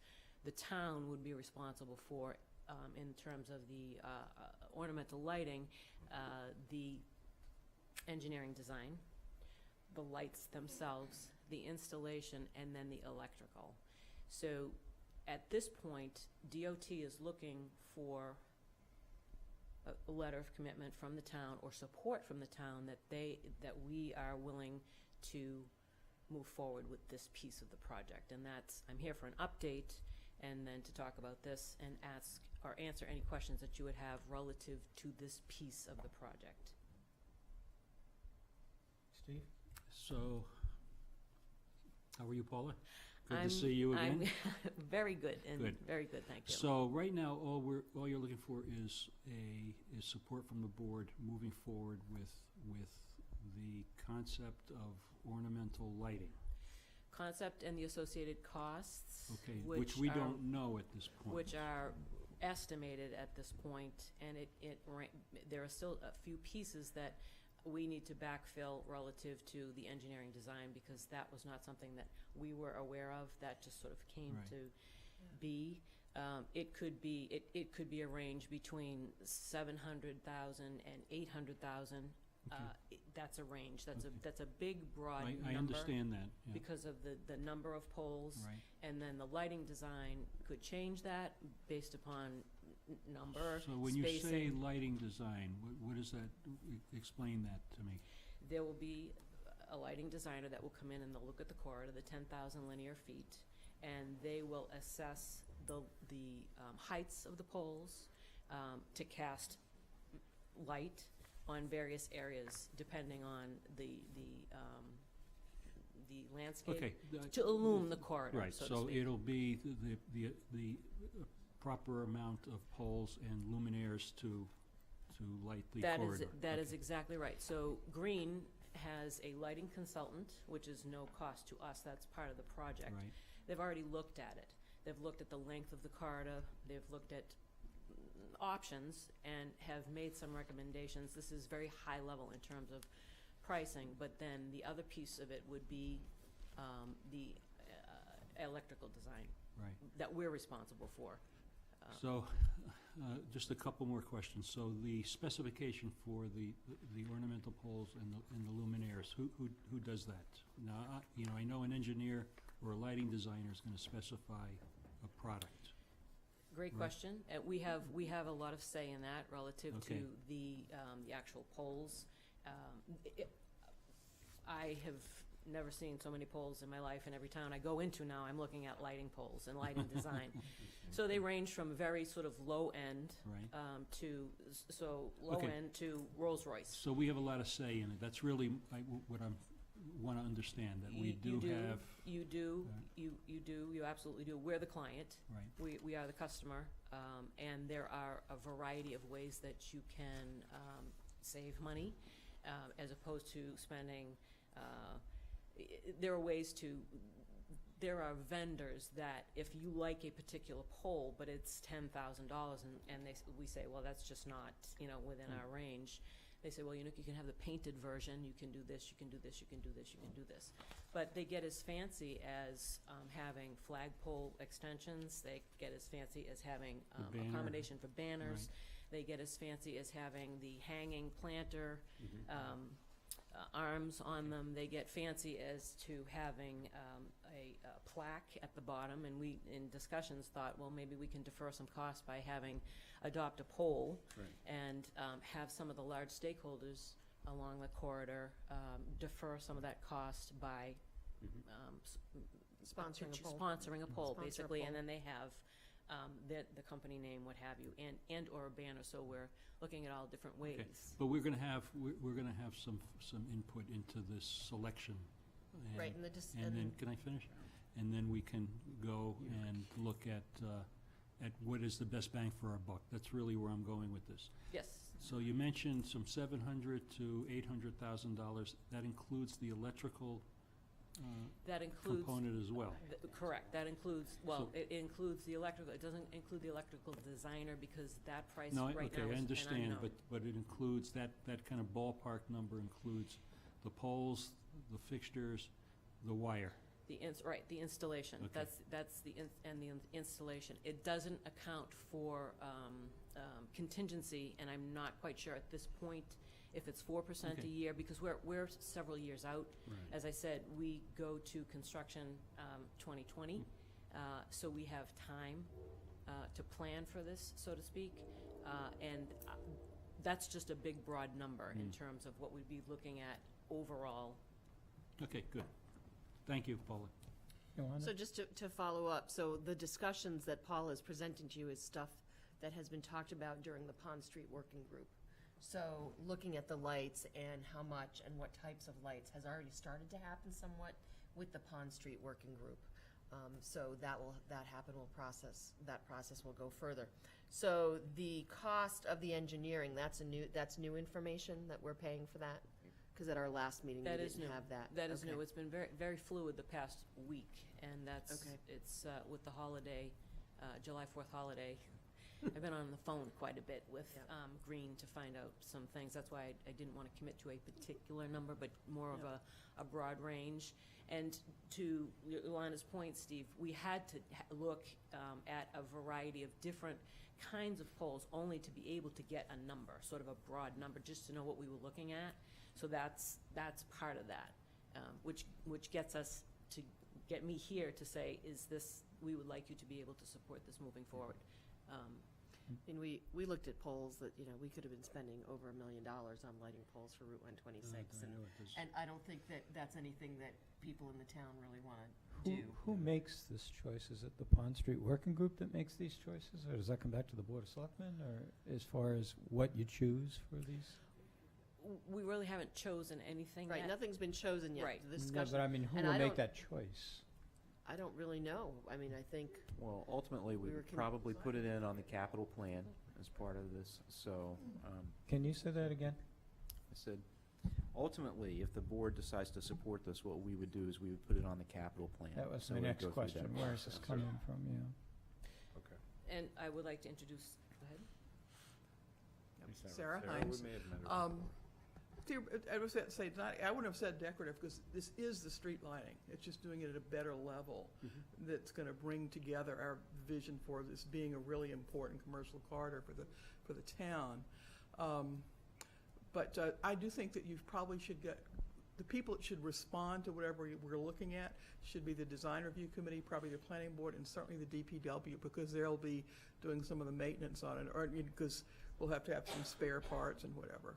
I assume that we own it and not the Mass DOT, because we're buying them. So long-term maintenance, that's what I'm thinking, we're gonna own it, so we need to have. what we're looking for here is just a general approval to move forward? Yes. Just generally, that has to be vetted by the planning board, the DPW, town meeting, and Oh, yeah, the et exact thing, cetera. but right now, I think Green needs to have our commitment, and Mass DOT, that we're going to supply these light poles. right, we're looking to give Michael Because they approval have to to write a engineer it. letter to Mass DOT to say that the Board of Selectmen for the town of Ashland will pay for and fund the lighting that we choose. But we can't make that commitment unless it's approved at a line item at, in a Right, capital budget. but time. what they're, You can at least say that we're gonna put it we on the can- plan. Right, we can say it's gonna be on our capital plan, and that Okay. we're gonna look to get the approval to do that Okay. moving Okay. forward.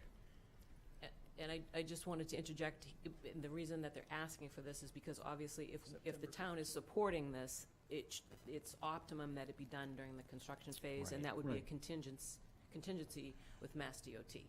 So that's why the wheels are starting Sure. now. And the Which is a good sign, 20-75% I would reduction. think. Or is there, Yeah, it's know, a very right? good sign. This project has been 25 years in the Well, making. I understand. 25 So years in for the these- making. For these wheels starting to turn, it's taking effect and it's going forward instead of going in reverse. Absolutely. We're It's still happening. moving. It's It's happening. It's happening, yep. So with that, if I may, Mr. Chair, I just have a couple of quick questions for Paula. Go ahead. I Thank you. think we need a commitment for September. In this process, and they're gonna be digging up the road and putting utilities in, will they be taking down the telephone poles? Will these, so everything will be underground? No, No. the cost, not? the cost For a few dollars more. for a few Well, dollars. well, you know, A I- lot dollars more. We We'd be can't say open if- to that, but it ahead. depends on if the budget's there for it, we could. No. But I think the thing with this is, I think the September deadline you mentioned, for when they're gonna finish them, we have to know about the streetlights. Yeah, but also, let's go back a point, because at our last Pond Street Working Group, the discussion happened of, well, Suppression. if we're doing this work, what about if we look at putting everything underground? Right. It would put us back to the 25% design stage, and it could push the project out, and we would be responsible, and it would be potentially millions of dollars to put all the utilities underground. I understand, but this project. And it when would push us back. Okay, I'm not worried about the pushing back aspect, well, I am to some degree. But when this design and this conversation took place, I would have thought that would have been part of the conversation, original conversation, because the whole idea of this project was to beautify 126. Well, with telephone poles with lines on it aren't beautification at all. So why not take them out of there right from the get-go and make that part of the conversation originally?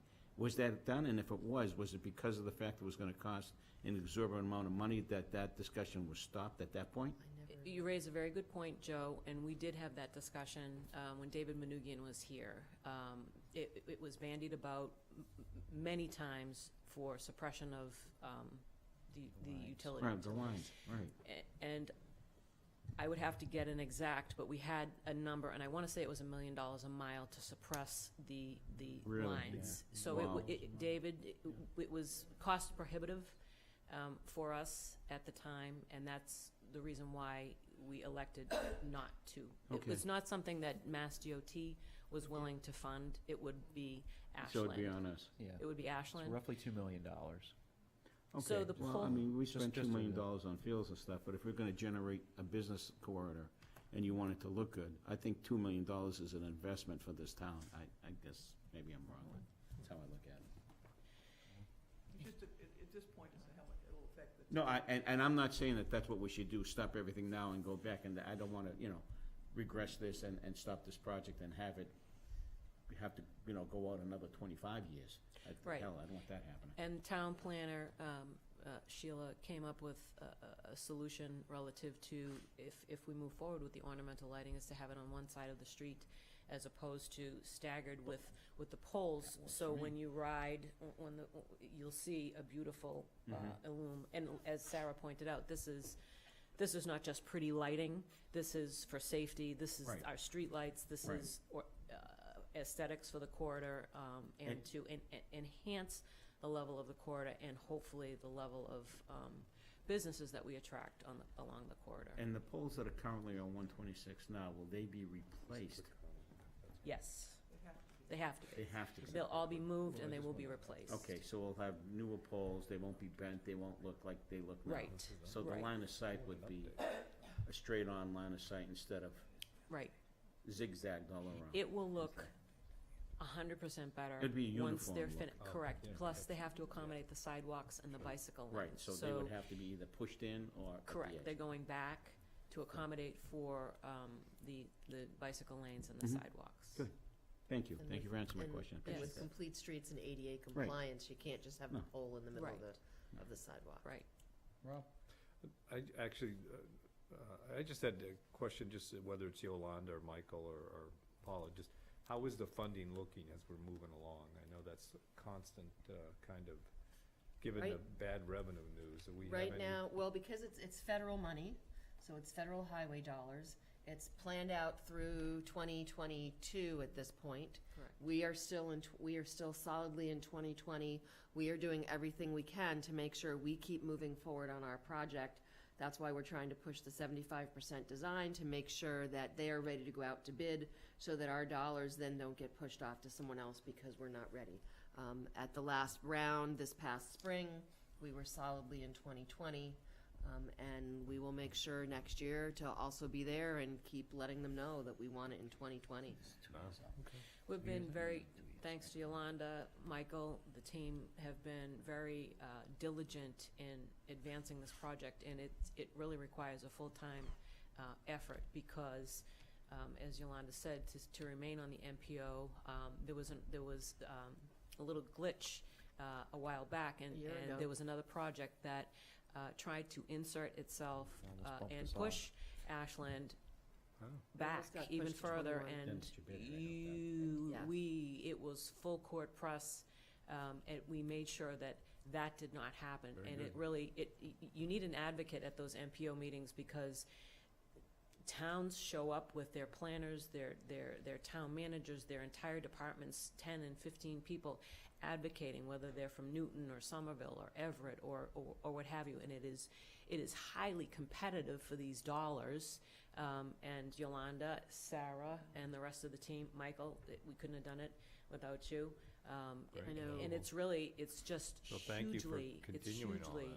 A year competitive. ago, they were looking to put us to 2021, and we are fortunate that Dennis Giambetti represents our district in the MPO, so he's really been an advocate for it. I know last year when we were at risk, Andrea Green reached out, and we had a lot of people.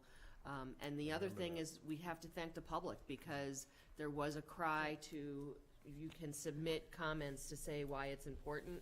And I think we had over 150 people send emails and comments in support of this project last year to I keep it remember in that. Very good. 2020. So, and this Great. year we were fortunate, they didn't look to move us, but every year it's going in, letting them know it's still important, it's still a priority.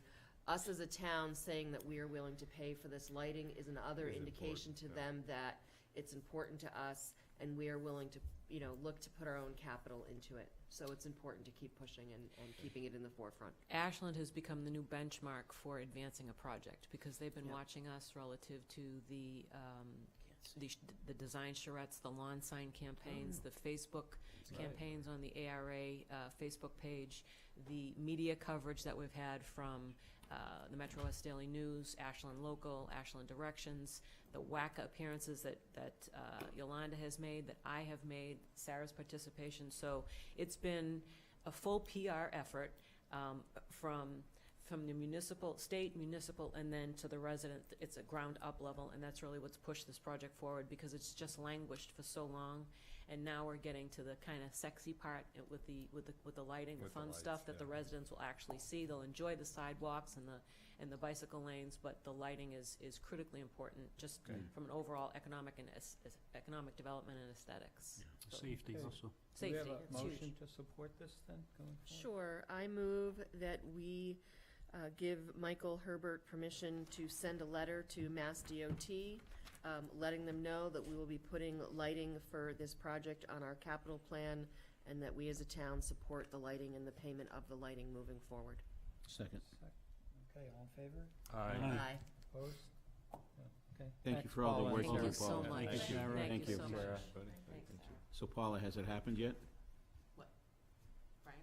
Has he hung it up yet? He has hung his hat up. God bless him. Tell him 34 years. I was gonna say Congratulations on his congratulations. retirement. Safe. Oh, Thank you. something. Yeah. Tell him I Were wish you him well. celebrating when we saw you at Erica's last? It's been a celebration. I think it's gonna go for the next 10 The next years. 10 years, yeah. Thank you so much. Thank you. Thank you, Paula. Okay, the last thing under scheduled hearings and appearances is the vote on the Warren District that we spoke about, we've spoken about it several times at this table. We discussed it at our retreat. Oh, we didn't take it up. And the gist of it is that we have 3 accounts that are set aside for the Warren District. The Warren District being the area of town made up of the Warren Center, the Warren Woods, the old 4-H area, that area that was all at one time part of the Warren Farm. And those 3 accounts of the Warren Woods Mitigation Fund, the Green Company donation, and Mass Audubon. The proposal is to create 5 different accounts, one for perpetual care of the woods and for the area around there. One is for repairs to 22 Elliott Street. One is to the reconstruction of the Hall House, which is the white house that the town bought last fall. One is work on either reconstruction or renovation of the Warren Barn. And then the last item is just the balance of the once those others are subtracted from the 3 major accounts combined. So, are there any questions on this? A few. And I know we discussed it at length, but the balance of the 2 accounts, Which 2 accounts? well, I see 250 as the total, but that's just the remaining 250,000. Where is that money gonna stay? I'm assuming where it is currently.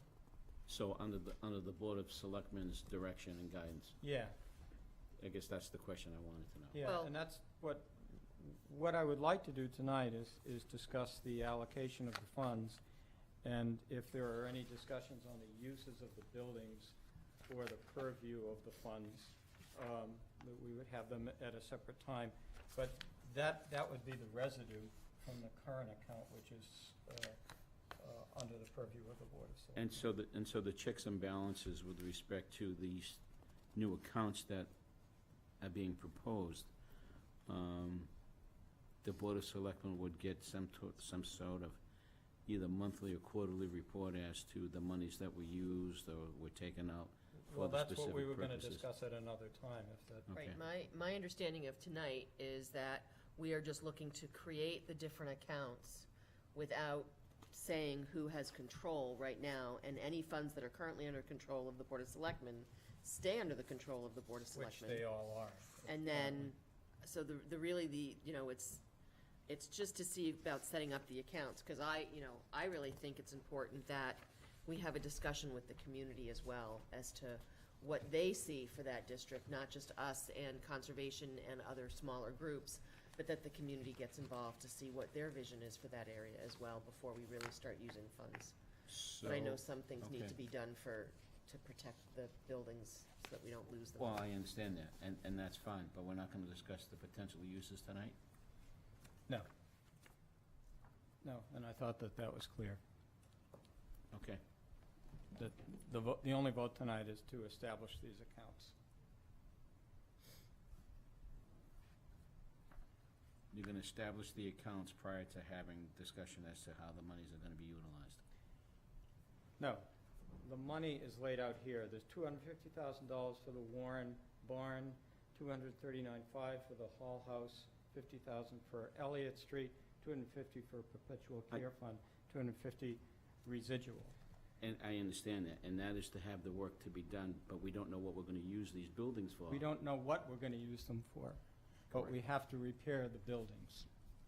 And ultimately, we don't know what the cost will be for either of those properties. I Right, understand that. so that is, again, we're taking, my understanding of this is we're taking, the sums of money, the 3 buckets that we have, we're breaking them up, allocating them for the various properties or houses, realizing that, A, we don't have a specific plan, and B, we could be talking about, other sources of monies needed to do certain projects.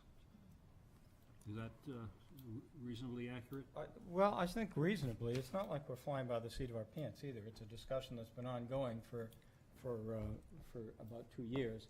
And so we have general estimates of what these buildings are going to need and how much that's going to cost, which is how we came to these numbers. Right. and They're depending- just not specific, and they're not bids. But they could be, these figures could be higher if the intent of the use of the properties would be different. Sure. Could be lower, too. Or they could be lower. Yeah. Right, Yeah. or they could be lower. Yep. Okay. Is there an understanding, or could we put an understanding in that if the amount needed is less than what's here, it goes back to the remaining reserves?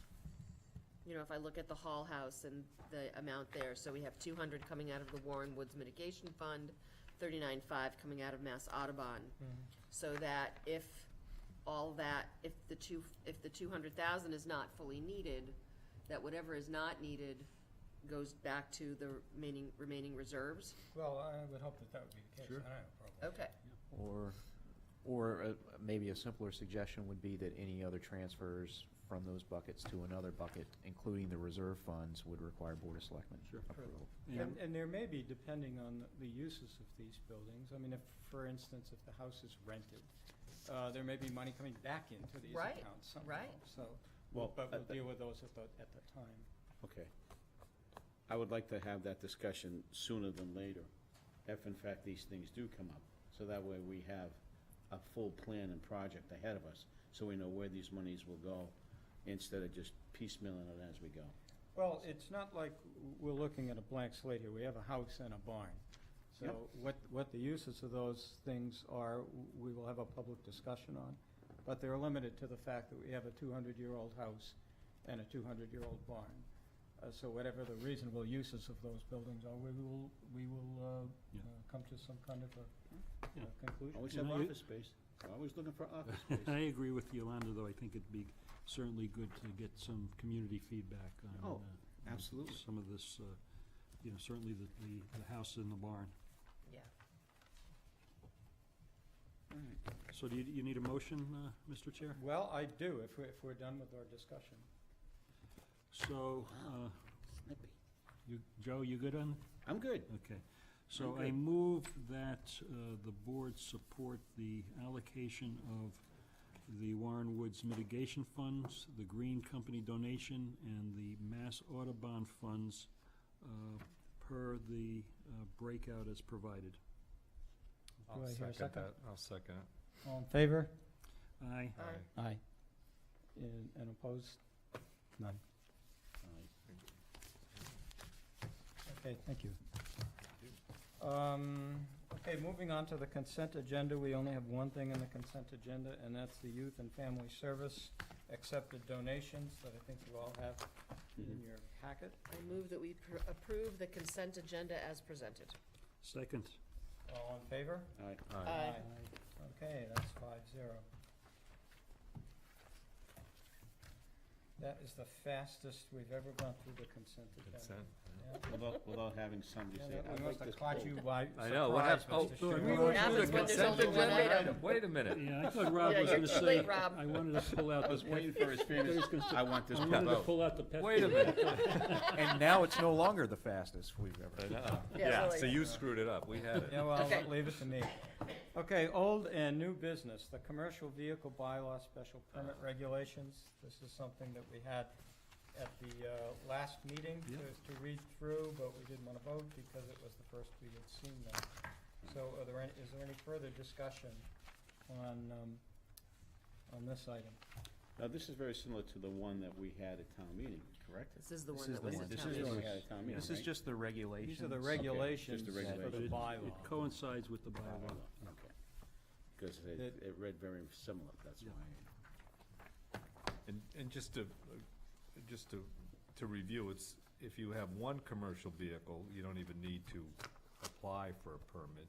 Unless That's it's not over true. 10,000 Unless it's over pounds. 10,000. Oh, unless it's over 10,000 pounds, Yeah. right. Right. That was the whole Right, gist. that was the idea, right. So But the it's all- 10,000 pounds, you Yeah. got to apply. But it also talks about, specifically about commercial vehicles also being parked in the front Residential. yard of a premise as well. So there's, I think, Well, this is what we adopted at that's town right. meeting. I think, residents out there that have commercial vehicles need to understand the breadth of this. It's not just, the fact that you're allowed one vehicle. But your question at the and I don't wanna beat a dead horse here, but your question at the last meeting, Steve, was, do we need a citizen's complaint to trigger this? No. And the answer is no. No. Right. Oh, and it says it So- right in here. And it says it in the bylaw as well. I did Exactly. compare. I have Yeah. one question only, and I apologize for missing the last meeting. If their driveway is in the front of their house, are we considering that their front lawn? Not if it's their driveway. Not if it's their driveway, okay, good. Because I can think of a couple of places that have had businesses and the driveway is in the front of their house, so, okay. So if it's their driveway and it's one vehicle parked in the driveway and it's not over Under 10. 10,000 pounds, there's no issue, okay. So if it's over 10,000 pounds and it's parked in their backyard, it's okay. No, if it's over not. 10,000 pounds, they have to have a Gets the permit. Whether They it's have in to the come driveway Whether it's in or the not. driveway or not. Wherever it is, if it's Yeah. over 10,000 pounds. Okay. So, a question though, we had the bylaw was passed at the last May meeting? 2016, Yeah, it was a year ago. a A year year ago. So, have we had any applications for, We've Special had permit? nothing. we've had no We haven't had, applications. we haven't had an because we don't have application any process. regulations. We haven't had the regulations in place. The so- regulations establish the application process. So we're So- gonna get inundated with applications, no doubt.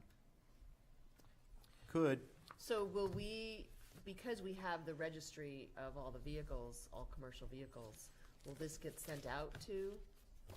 Will the information, will people be notified? We know you have a vehicle over 10,000 pounds, commercial registered and parked at your, we could do that. My suggestion would be, let us look at how many vehicles that Okay. is and kind of see exactly what kind of scope we're talking about. because I think it would be much better for us to be proactive. Yeah. And let people know and work with them rather than be reactive and get mean- them, have them, It might be good Fines to and look at a penalties. phased approach, Okay. simply because, If everyone comes in next week, we're gonna be really busy. because you have to act on them within 30 30 days of the application. Okay. Right. okay. Which means the next August meeting will be Yeah. approving only special permits. Yeah, keep in mind, we're the special permit granting. Well, that's what I'm just saying. Right, no, I realize that. So if we want to do a phased approach, maybe not do it in the summer, maybe look into September when we're having 2 meetings a month and, okay. Mhm. Okay.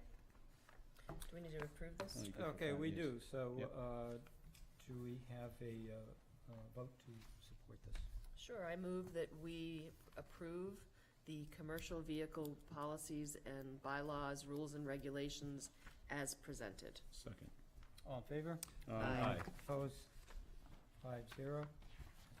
Okay, the next item is veteran parking signs. And we have- Board goals review? Or do we skip? Oh, okay, board goals review, yeah, okay. Well, let's do that. And this was something, again, that we did in the, at the Selectmen's retreat. We updated our mission statement and vision statement and our goals part of that.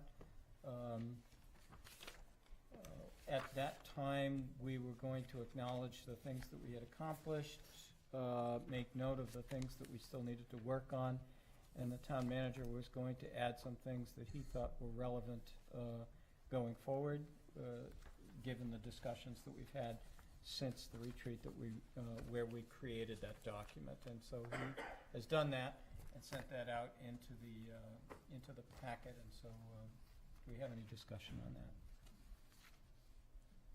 No. Is this something that is, seems to me something that we should have listed under, in our portion of the website? It was at one time. Probably the old version still is. It might be nice to, include this as just,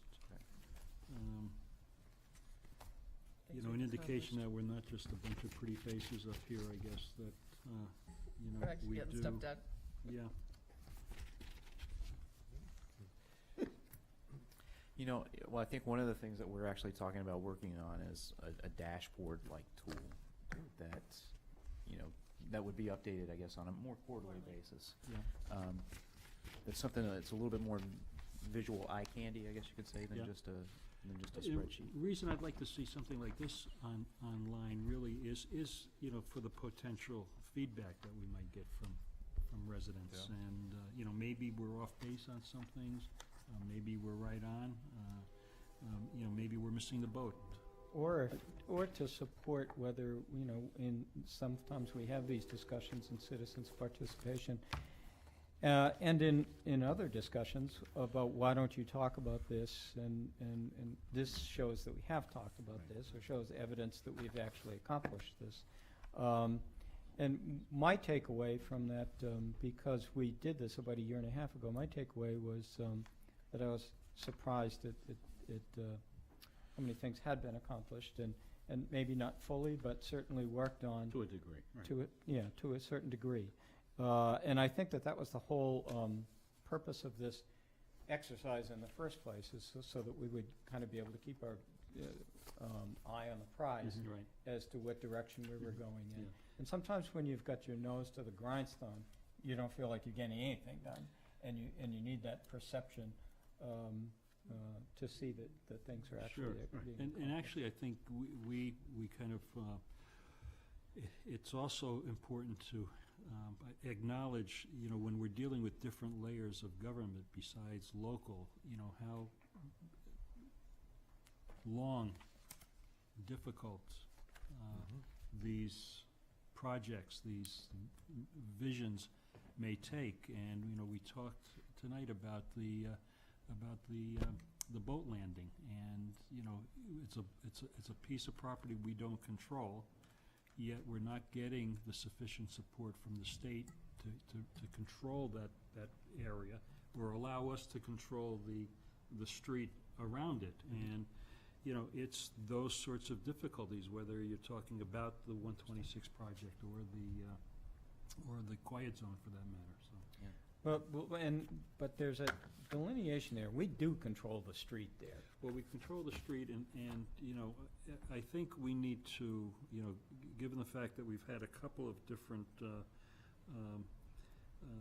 discussions about either parking or traffic or so on, I mean, do we want to support having the police department start to tow? Well, I think absolutely. Yeah, I would agree with And that. I think we should make, you know, indicate to Chief Davis that, you know, given the conditions that we're hearing, and I think we've all observed, that we should start doing that. Well, I think, I'd have to, if you don't mind, Mr. Chair, I agree with you, Steve, 100%. I mean, they've had the opportunity. It's usually like progressive discipline. Usually give people warnings first. They start tagging people, and then after that, now they'll be tag and tow. So that's the progressive of the discipline action that should be taken. And I think they've done the first two, so the next step would be to start towing the vehicles. If in fact they're blatantly parking underneath the signs, that's just like saying, okay, to heck with you. And we don't know, certainly we don't know, you know, who these parkers are, Right. whether they're residents or they're, you know, from out of town. It makes no difference. Shouldn't We know matter. that they're parking in an illegal zone, so. You know, what would happen if the state put, and I wanted to mention this while, you know, Representative Lewis was saying, well, what happened if DCR puts a guardrail up right along that area where the boat landing is? And they say, that's it, no more access at all. Well, you mean no access. I don't At all. believe they Other can than do the that. parking lot. It's their property, why couldn't they? Because it has something to do with the purposes of the reservoir. I had that conversation with the DCR people. Okay. So they can't close it off altogether unless there's another alternative. If they were to move it, maybe Another they location, could. right? But there would have to be a reasonable alternative there. Mhm. Having said that, a guardrail that limits the amount of parking on Spring Street is another thing. That's You know, our a real- guardrail that doesn't Right. close off the reservoir. That's our real Right. concern, right? It's parking that obstructs Obstructs emergency the vehicles. traffic. Right, Right. we're not necessarily saying you have to not park there, I'm certainly not saying that. I'm Yeah. saying we should have controlled parking that doesn't block access for public safety vehicles. Let's be thankful that aggregate is not in operation on Saturdays with those trucks, because Oh, then that's it it, would yeah. be in a total cluster down there. Well, then they would be complaining and they would ask us to do something, Oh, they right? would. Okay, So- we're getting a little bit Sure. off Yeah, topic. so, in regards to the board goals, document, would it be possible, you know, now that we've seen what's completed and, can we maybe take the ones that are completed off or put them put a separate document on what's completed?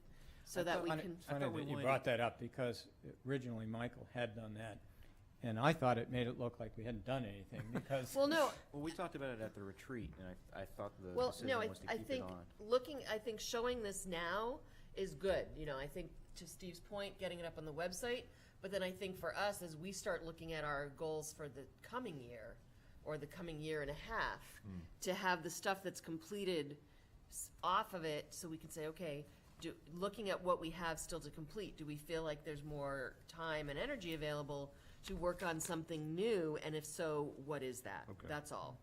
And that was a question I had about when are we adding things, because I have some goals in mind to propose. So what's our approach to adding new goals, I guess, is my Next Well, retreat. I think our next retreat, the next time we get together, start, Yeah, you know, putting so- together ideas, and I mean, that would be my suggestion. that would be my suggestion as Okay, well. and that's what I think, yeah. Okay. I would just suggest any further goals on there. There's another conversation that happens afterwards about prioritization. Right, I agree. Sure. Because Sure. And This is there list is anything, getting Michael, that's not on here? I mean, other than day-to-day operation, any other projects or any other things that you know you're working on that it would be good for us to recognize I think on I've here? captured most of them, but Okay, it brings up a good point. I mean, we have a very, very generic goal about evaluating parking and traffic patterns, and I think when we talked about that, we were talking specifically about downtown. But right, yet, the major issue that we talked about tonight has to deal with Other parking areas. at the boat landing. right, And so that's not reflected here Right. at all. And I think there just needs to be some recognition that there are those things that we're not always gonna capture. That Distinct can take, projects. Distinct. Right. take time, and take time away from, you know, doing these things that Right. are on the list. Right. That being said, I think we've made quite a bit of progress on a lot of these things, but I think this captures most. Well, most of it. there's no housing, I mean, we talked about this, so we spent a lot of time on housing goals, but I didn't But we see have, it here. you know, this is, I guess I would say that this is not exclusive. This is Right. not just right, the only things that we're working on. They're the general goals that we're working on in order to reach our vision and mission Right. statements that we Right. articulated at the beginning of the So- document. But we've got pretty much all the major ones, but there are a lot of major ones on here. Quiet zone, and just looking at the infrastructure, you know, public safety building, quiet zone, MWRA connection. Riverwalk project, MBTA access road.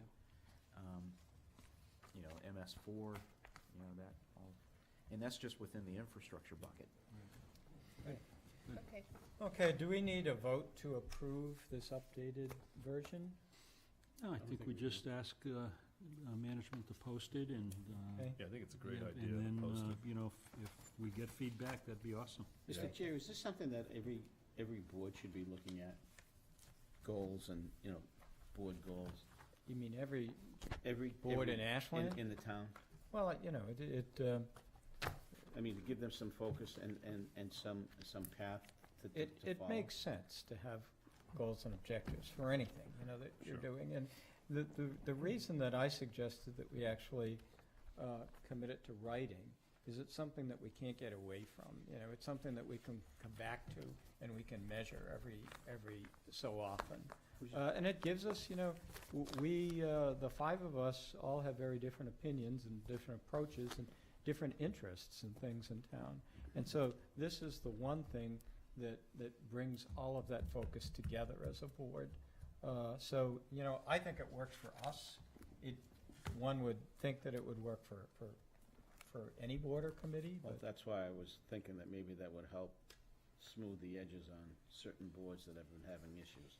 Well, we Yeah. can certainly give direction to the boards that we appoint, and we can make recommendations, but I would think any other elected board, again, we could make a recommendation, but we can't require it. if they're elected. I understand that, but just. Okay, thank you. Now, moving on to see the veterans parking signs. Mr. Town Manager. Sure. So this is just a follow-up from a previous meeting, I believe it was a couple meetings ago, where a couple members of our police department, but more importantly, members of the Rifles to Rods organization came and proposed having specified veterans parking spaces in some of the municipal building lots. And so upon the board's direction, what we did is we went back and made a design for the sign, which was in your packet, and then also picked out several locations at 3 municipal buildings. First being, there's a couple of spots at the town hall parking lot. That's outlined in this overhead right here. There's actually 3 spots at the Ashland Community Center, one kind of on the upper level, or 2 at the upper level, I should say, and then 1 at the lower level. And then instead of putting one at the library, which had limited parking spaces right at the library, we are suggesting putting 2 in the municipal lot across the street, next to the handicap parking sign. So if the board approves, I'd appreciate a motion to approve the sign design and the locations, and we'll get them put up. Yeah. Any discussion? Michael? I like the design.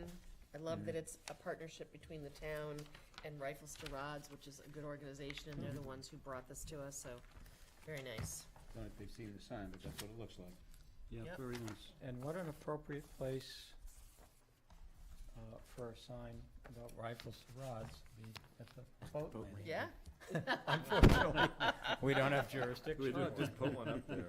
Okay. They probably like it. Are we ready? Yep.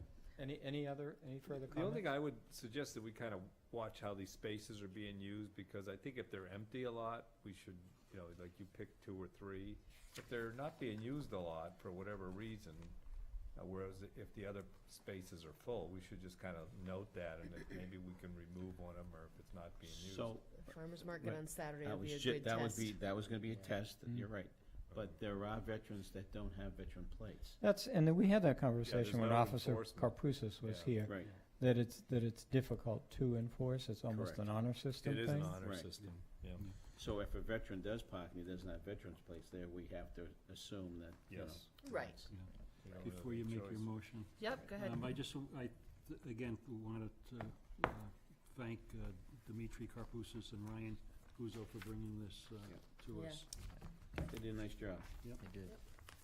I move that we approve the recommended sign for veterans parking only, and the recommended locations for veterans parking only locations at Town Hall, Community Center, and the municipal parking lot in downtown. I'll second. Okay, all in favor? Aye. Opposed? Okay, that's 5-0 as well. D is the utility easement amendment for the RTD, and that has been pulled, which moves us to town manager reports. So And the first one is the new recycling program. So thank you, Mr. Chair, and I can run through all of these relatively quickly. As you probably know by now, we're moving to a cart system for our recycling program. Those carts will be distributed to each household between Monday, July 10th, and Saturday, July 15th. Those people who have not received a cart by 7/17, they should contact Dave Miller at DPW, and he can help you out. Also, if you're not going to be around during the dates that they're going to be distributed, you can also give Dave a call and figure out alternative arrangements. Subsequent to that, residents can drop off their old recycling bins at the DPW, and they will be recycled from Monday, July 17th through Saturday, July 29th. And reiterate to everyone that you can only, once you get your new recycling cart, that is the only cart you can use for recycling. It is the only You can cart. no longer use your blue bins, and you can no longer use other garbage cans that you may have been using for recycling, and that was verified for me on Saturday. Yes. So I just wanted to also make note Oh, that that Doug Small and Roy Correa from the DPW were at the farmer's market on Saturday with a sample of the bucket. I believe David Miller, who runs the program, will be there on Saturday, this Saturday as well. Michael was there on Saturday as well to support the demo, and I understand there was quite a few people that came up and Tried to had, use it. tried to Well, use they it. did, they didn't try, they did use it. stuff in it, You know, that's and great. I understand there's a lot of comments about having to build a new garage to accommodate the. It's quite large. They're not gonna It's leave big. it outside like. I think some- it's great because, you know, you may not, you know, just the two of us at home, we don't have that much in the way of recycling. It might be, we might put it out once a month, literally. Right. You know, so, We might start drinking beer again. well, Those you are know, based returnables. on the, based on the corner spot activity, you never know. Yeah, No comment. Is that it for that one, Michael? that's it for that one. Okay, Riverwalk project? Just want to give you an update on the Riverwalk project that's going to be going out to bid soon. We're determining the phases and how we're going to bid it out.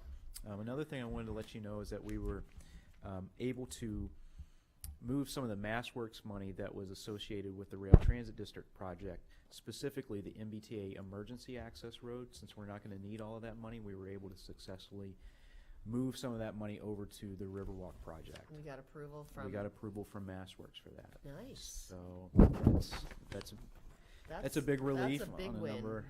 a number of different levels. We're still trying to meet with the governor, or ANF, I should say, about the economic development bond bill and releasing that money. But as you can tell from the state budget picture, that becomes less and less of a reality with each passing day. So that's why getting $350,000 in MassWorks funds committed over to this project is a big win, as you Nice. said.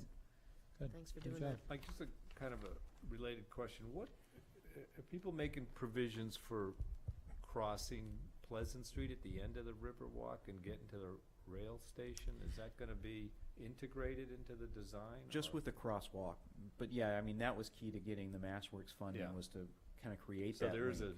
good, so there's a substantial connection to the Exactly. commuter rail that is usable and not, okay. Correct. Because we already have the bridge, the nice sidewalk over the bridge there. Correct. So now it'll be tied into the Riverwalk to cross the street safely. No, that's great, that'll be a nice, Be a nice, nice link, nice and linkage connection. there. Strategic Strategic planning, planning update? just give you an update on that. We've held our 2 kickoff sessions, and then we've also held several of our weekly Tuesday workshop series. So we'll be continuing those throughout the summer. I believe the last one will be probably August 8th. And we'll probably have, that one will be on education. We took a couple of weeks off while we're doing during the July 4th holiday, so. So the next one's in July, The next one will be July 18th. July 18th? July 18th. And those are 6:30 to 7:30, no, what's? Those are 6 to 7 6 to 7 at the at the pavilion. pavilion. And we'll put out flyers and everything announcing what the subject areas are and everything. And is there for that. only one in July, or are there 2 in July? Should be 2 in July, right? Yeah. I believe there's, 18th, 20th. You had one, you had it rain out.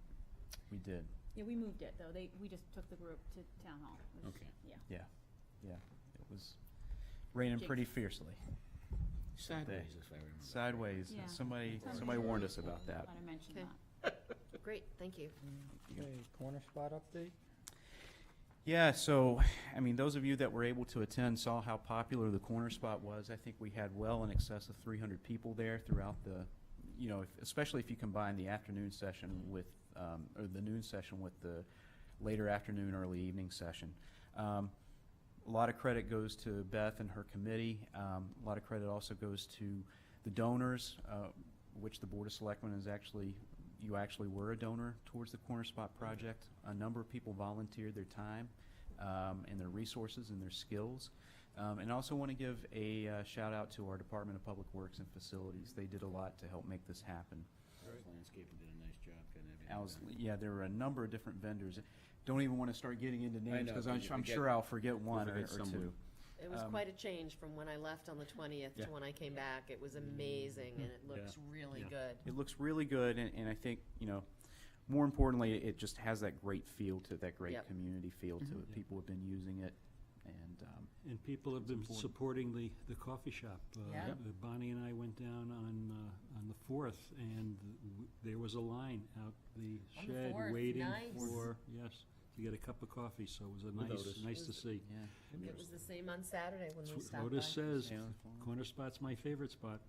And actually, to that credit, so initially the coffee trike was only supposed to be here through this week. They've worked with Fireflies and they're extending through next week because they've been so supportive over the last week. Oh, wow, We're great. really Yeah, they're- excited to stay another They're a week. very nice couple, Martin and Natalie. Yeah. Very nice. So there's actually going to be some more programming activities that are happening there. Jen can probably fill you in on those. So a number of activities have been planned and will be continued to plan. So as Beth mentioned, we're sort of receiving some ideas from community members, from the committee members, and we'll try to build some programs throughout the summer that bring the community to the corner spot. So each Wednesday there'll be celebrity read aloud at 10 in the morning every Wednesday. We've been asked to have host family board game nights. So actually the first one is tomorrow evening, and then also on the 20th, I believe that's 5 to 7, although I'm not totally sure about that. Every Sunday, open mic nights, every Friday evening, so these are all 5 to 7, every Friday, team jam sessions, and then also some sort of art projects that will be coming through July. And then also we'll start to build out a schedule for August. We've been asked to have yoga there perhaps, maybe work with the community center and do Tai Chi there. And so there, I think lawn Jenga and all sorts of things coming. I know one I won't be at. Where are people Not gonna come to parking? yoga? Is parking an It was issue just at yoga. all, It was- or how is It hasn't been used in the municipal And lot. so people are Yeah. able to park Believe here it or and not, just yeah. walk. Yoga is a wonderful thing. I think, and then some people have been parking down at the boat landing, too. Yeah. And walking all the way up, yeah. That's a lot. Again, I told urban. you, we don't have a parking problem except at the boat landing. People have been walking and riding their bikes. I mean, I think. Yeah, it's been There's been really a lot great to of watch, yeah. Okay, how about the West Union Sewer Project? Oh, our favorite project, our favorite infrastructure project is finally I feel like coming it's to a been going on close. forever. It's finally coming to a Yes. close. Yeah, it's been over a year. That's all. They finished final paving on Chestnut Street on Thursday and Friday. They still need to do a section of Main Street that still needs to be paved. Actually paved Columbus Road as well. I saw that. That was incorporated at the later end of the scope, the paving scope. And Brook That's Street the as final well? paving? Yes. It looked pretty Brook good. Street and Someone may Columbus want to go Ave? down there and take a ride. Oh. Yes. So all they have to do now is they have to Wow, finish their good. punch list, which includes a bunch of shoulder work. They have, some of the houses in the neighborhood have had some issues with cracking and everything, so that needs to be figured out, and those need to be repaired. Do So we have that's to the do final punch blasting list. in the project? No, No. Then- What- no. Just Don't- digging causes the foundations Well, to crack? there was a lot of digging. Yeah. There was a lot of digging, and who knows? I mean, with the amount of de-waterization they had to do there, if that had any kind of Oh. structural impact as well. Hmm. But they should be out of there in 2 weeks. So I know everybody's disappointed, but finally that That's project will be finally coming to an Yeah, end. good. And that's my report. Okay, thank you, Michael. Board reports. Mr. Mignani. Thank you, Mr. Chair. Tomorrow night, family movie night at the Pavilion.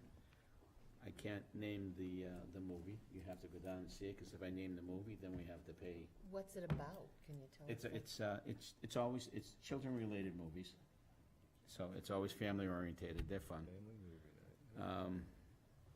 Free popcorn for the kids. The snack shack will be open. And then next Sunday, on the 9th, I'll be at the Eagles ceremony. A young scout is getting his Eagle Award, and I'll be presenting an award for him on that, on behalf of the board. And then, let's see, what else? Tuesday, July 11th, our second summer concert. Hopefully it doesn't rain out. The Magnolia Jazz Band, they're a very good jazz band. If you like jazz, come on down and listen to them. One of the lead jazz players is a attorney out of Framingham. I always love giving him a hard time. And then, again, just to remind everybody, the Snack Shack's open from 11 to 2, Monday through Friday. And that's all I have. Thank And you you. won't see me at the corner spot doing yoga. That is a relief. That, I will tell you, if you wanted comic relief, then you can come and watch that, but I would suggest that you pay people to come in and watch that. Okay, Yolanda? So on Thursday, July 13th, I'll be going to the Metro West Regional Collaborative meeting that's happening in Southborough.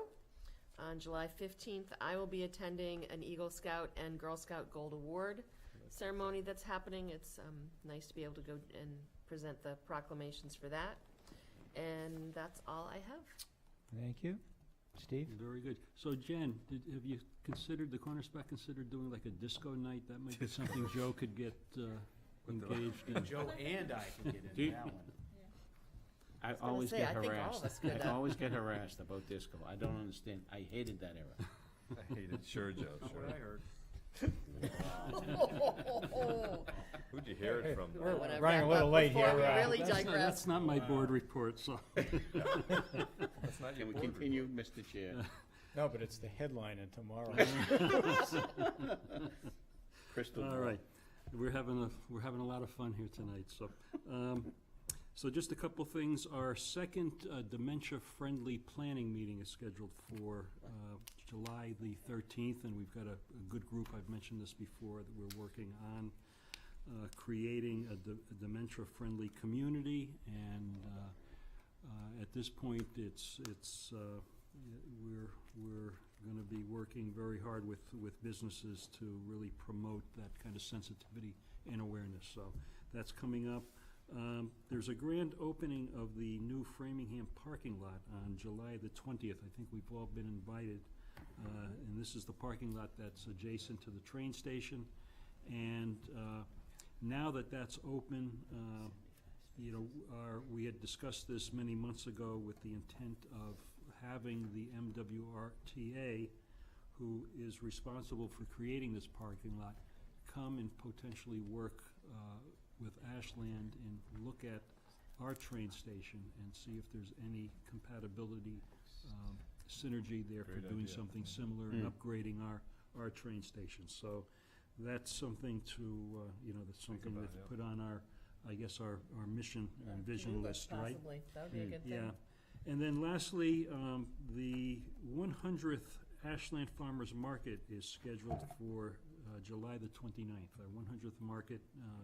And WACA-TV is working on a documentary currently in production and will be available for showing the week prior to that. So I just want to thank the community for the support of the farmers market. Last week, it was, despite a holiday weekend, we had a huge turnout. It was just tremendous. packed So, again. It was good. so thank you, and that's it, Boy, Mr. that's Chair. hard to believe that this is the 100th market. Jeez. Boy, time I flies. can tell you that Flies, we right? won't be Yeah. around for the 100th Ashland Day, I can tell you. Rob? Thank you. Just one thing, we're not meeting again in July, except for the charter forum, so I would remind people about that, to remember that. That's on July 19th, we're having a forum, so hopefully we'll get a good turnout for that. It's a tough time of year, but. The other thing I wanted to just give you folks just some quick updates on the Upper Charles Trail, because I know you're into it. I But- thought tonight would be the night that we wouldn't hear No. anything. Well, you're not a luck. Well, He's the Joe DiMaggio I know that of underneath the it, Upper you Charles guys are Trail. really big advocates. I really do believe that. So, I walked a bit, you remember we had that meeting, we talked about alternatives, and there's still a lot of alternatives. One thing, I walked the trail with Dave Rosenblum from Legacy Farms, and the part that's completed, I guess that's the southern part, right? They've already got basically a trail going through there that Yeah. goes to Clinton Street, Right. by that, and ends basically in the woods, goes on into the woods towards Ashland. So I just want to say that is possibly still an alternative if we have problems on the other route, which kind of leads, we've been talking to the trustees of the Big Indian Boy Scout Reservation, but so far without a commitment from them, or, we're still trying to get a meeting with them. So, we still have those kind of alternatives, and I just wanted to let you know that. The old railroad bed. Yes, Right. and so, in some ways, that way is an easier way to get to, say, the state park, the Ashland State Park, and then decide, so those kinds of things are still under discussion. The only other, we are, I know Joel is, and I think with Sheila, and I don't know if you guys were invited, he's meeting with the facilities director of DCR to talk about, just to have an opening conversation about the trail. And I expect them to be very supportive. I don't know if you saw the article in last week's Globe about trails in DCR. They're really And into money. it. Yeah, and money. And there's there's different organizations working to get these projects completed, so. Yeah. Oh, yeah, there's a ton of it going on. We need to like get our plan and get our pathway created. Yeah, exactly. Get the route and then push it, and hopefully DCR will be able to be helpful and supportive in that process. So that's basically just a quick update. Where does your committee stand on the options and alternatives? Well, I don't think, or at least the consultant, where does he stand? well, I don't think not much has been resolved since the hearing, I think, the meeting. I think a lot of you were at, because we got these now we're pushing them. For example, the Hopkinton State Park route coming, it's really dependent on the Boy Scout access. Well, that hasn't been resolved. Right. So, so we're still in a process of looking at, we've got a number of steps of other, like we're gonna contact Eversource and things like that. So, but in terms of, we've now got, this is the route, that hasn't happened. No, but in terms of the matrix that they had put together, in terms of, the barriers to this particular point or this particular point, where does that stand? That's, probably has not been any huge changes since the meeting, Okay. So. Is that it? Yes. Thank you, Rob.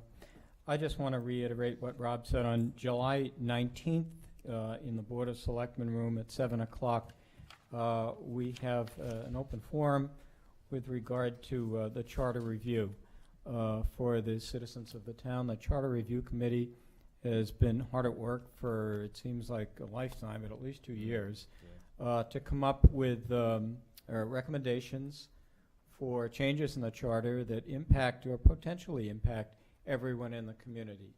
So if you can possibly get down here, it's Wednesday, July 19th in the Board of Selectmen room at 7 o'clock. And that's all I have. So. Has the charter report gone up on our website, and is it available?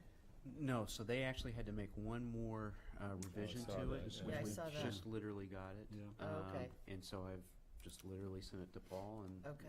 I think he's in the process of Are they putting it up clear right on now. that finally? Yes. Okay. Okay. Okay, motion to adjourn? So moved. Second. Okay, That's all in okay. favor? Aye. Okay, thank you. Our next meeting is not until August 2nd, so have a good rest of July, and we'll see you then. Thank you. We see you on July 19th. Ah, yes.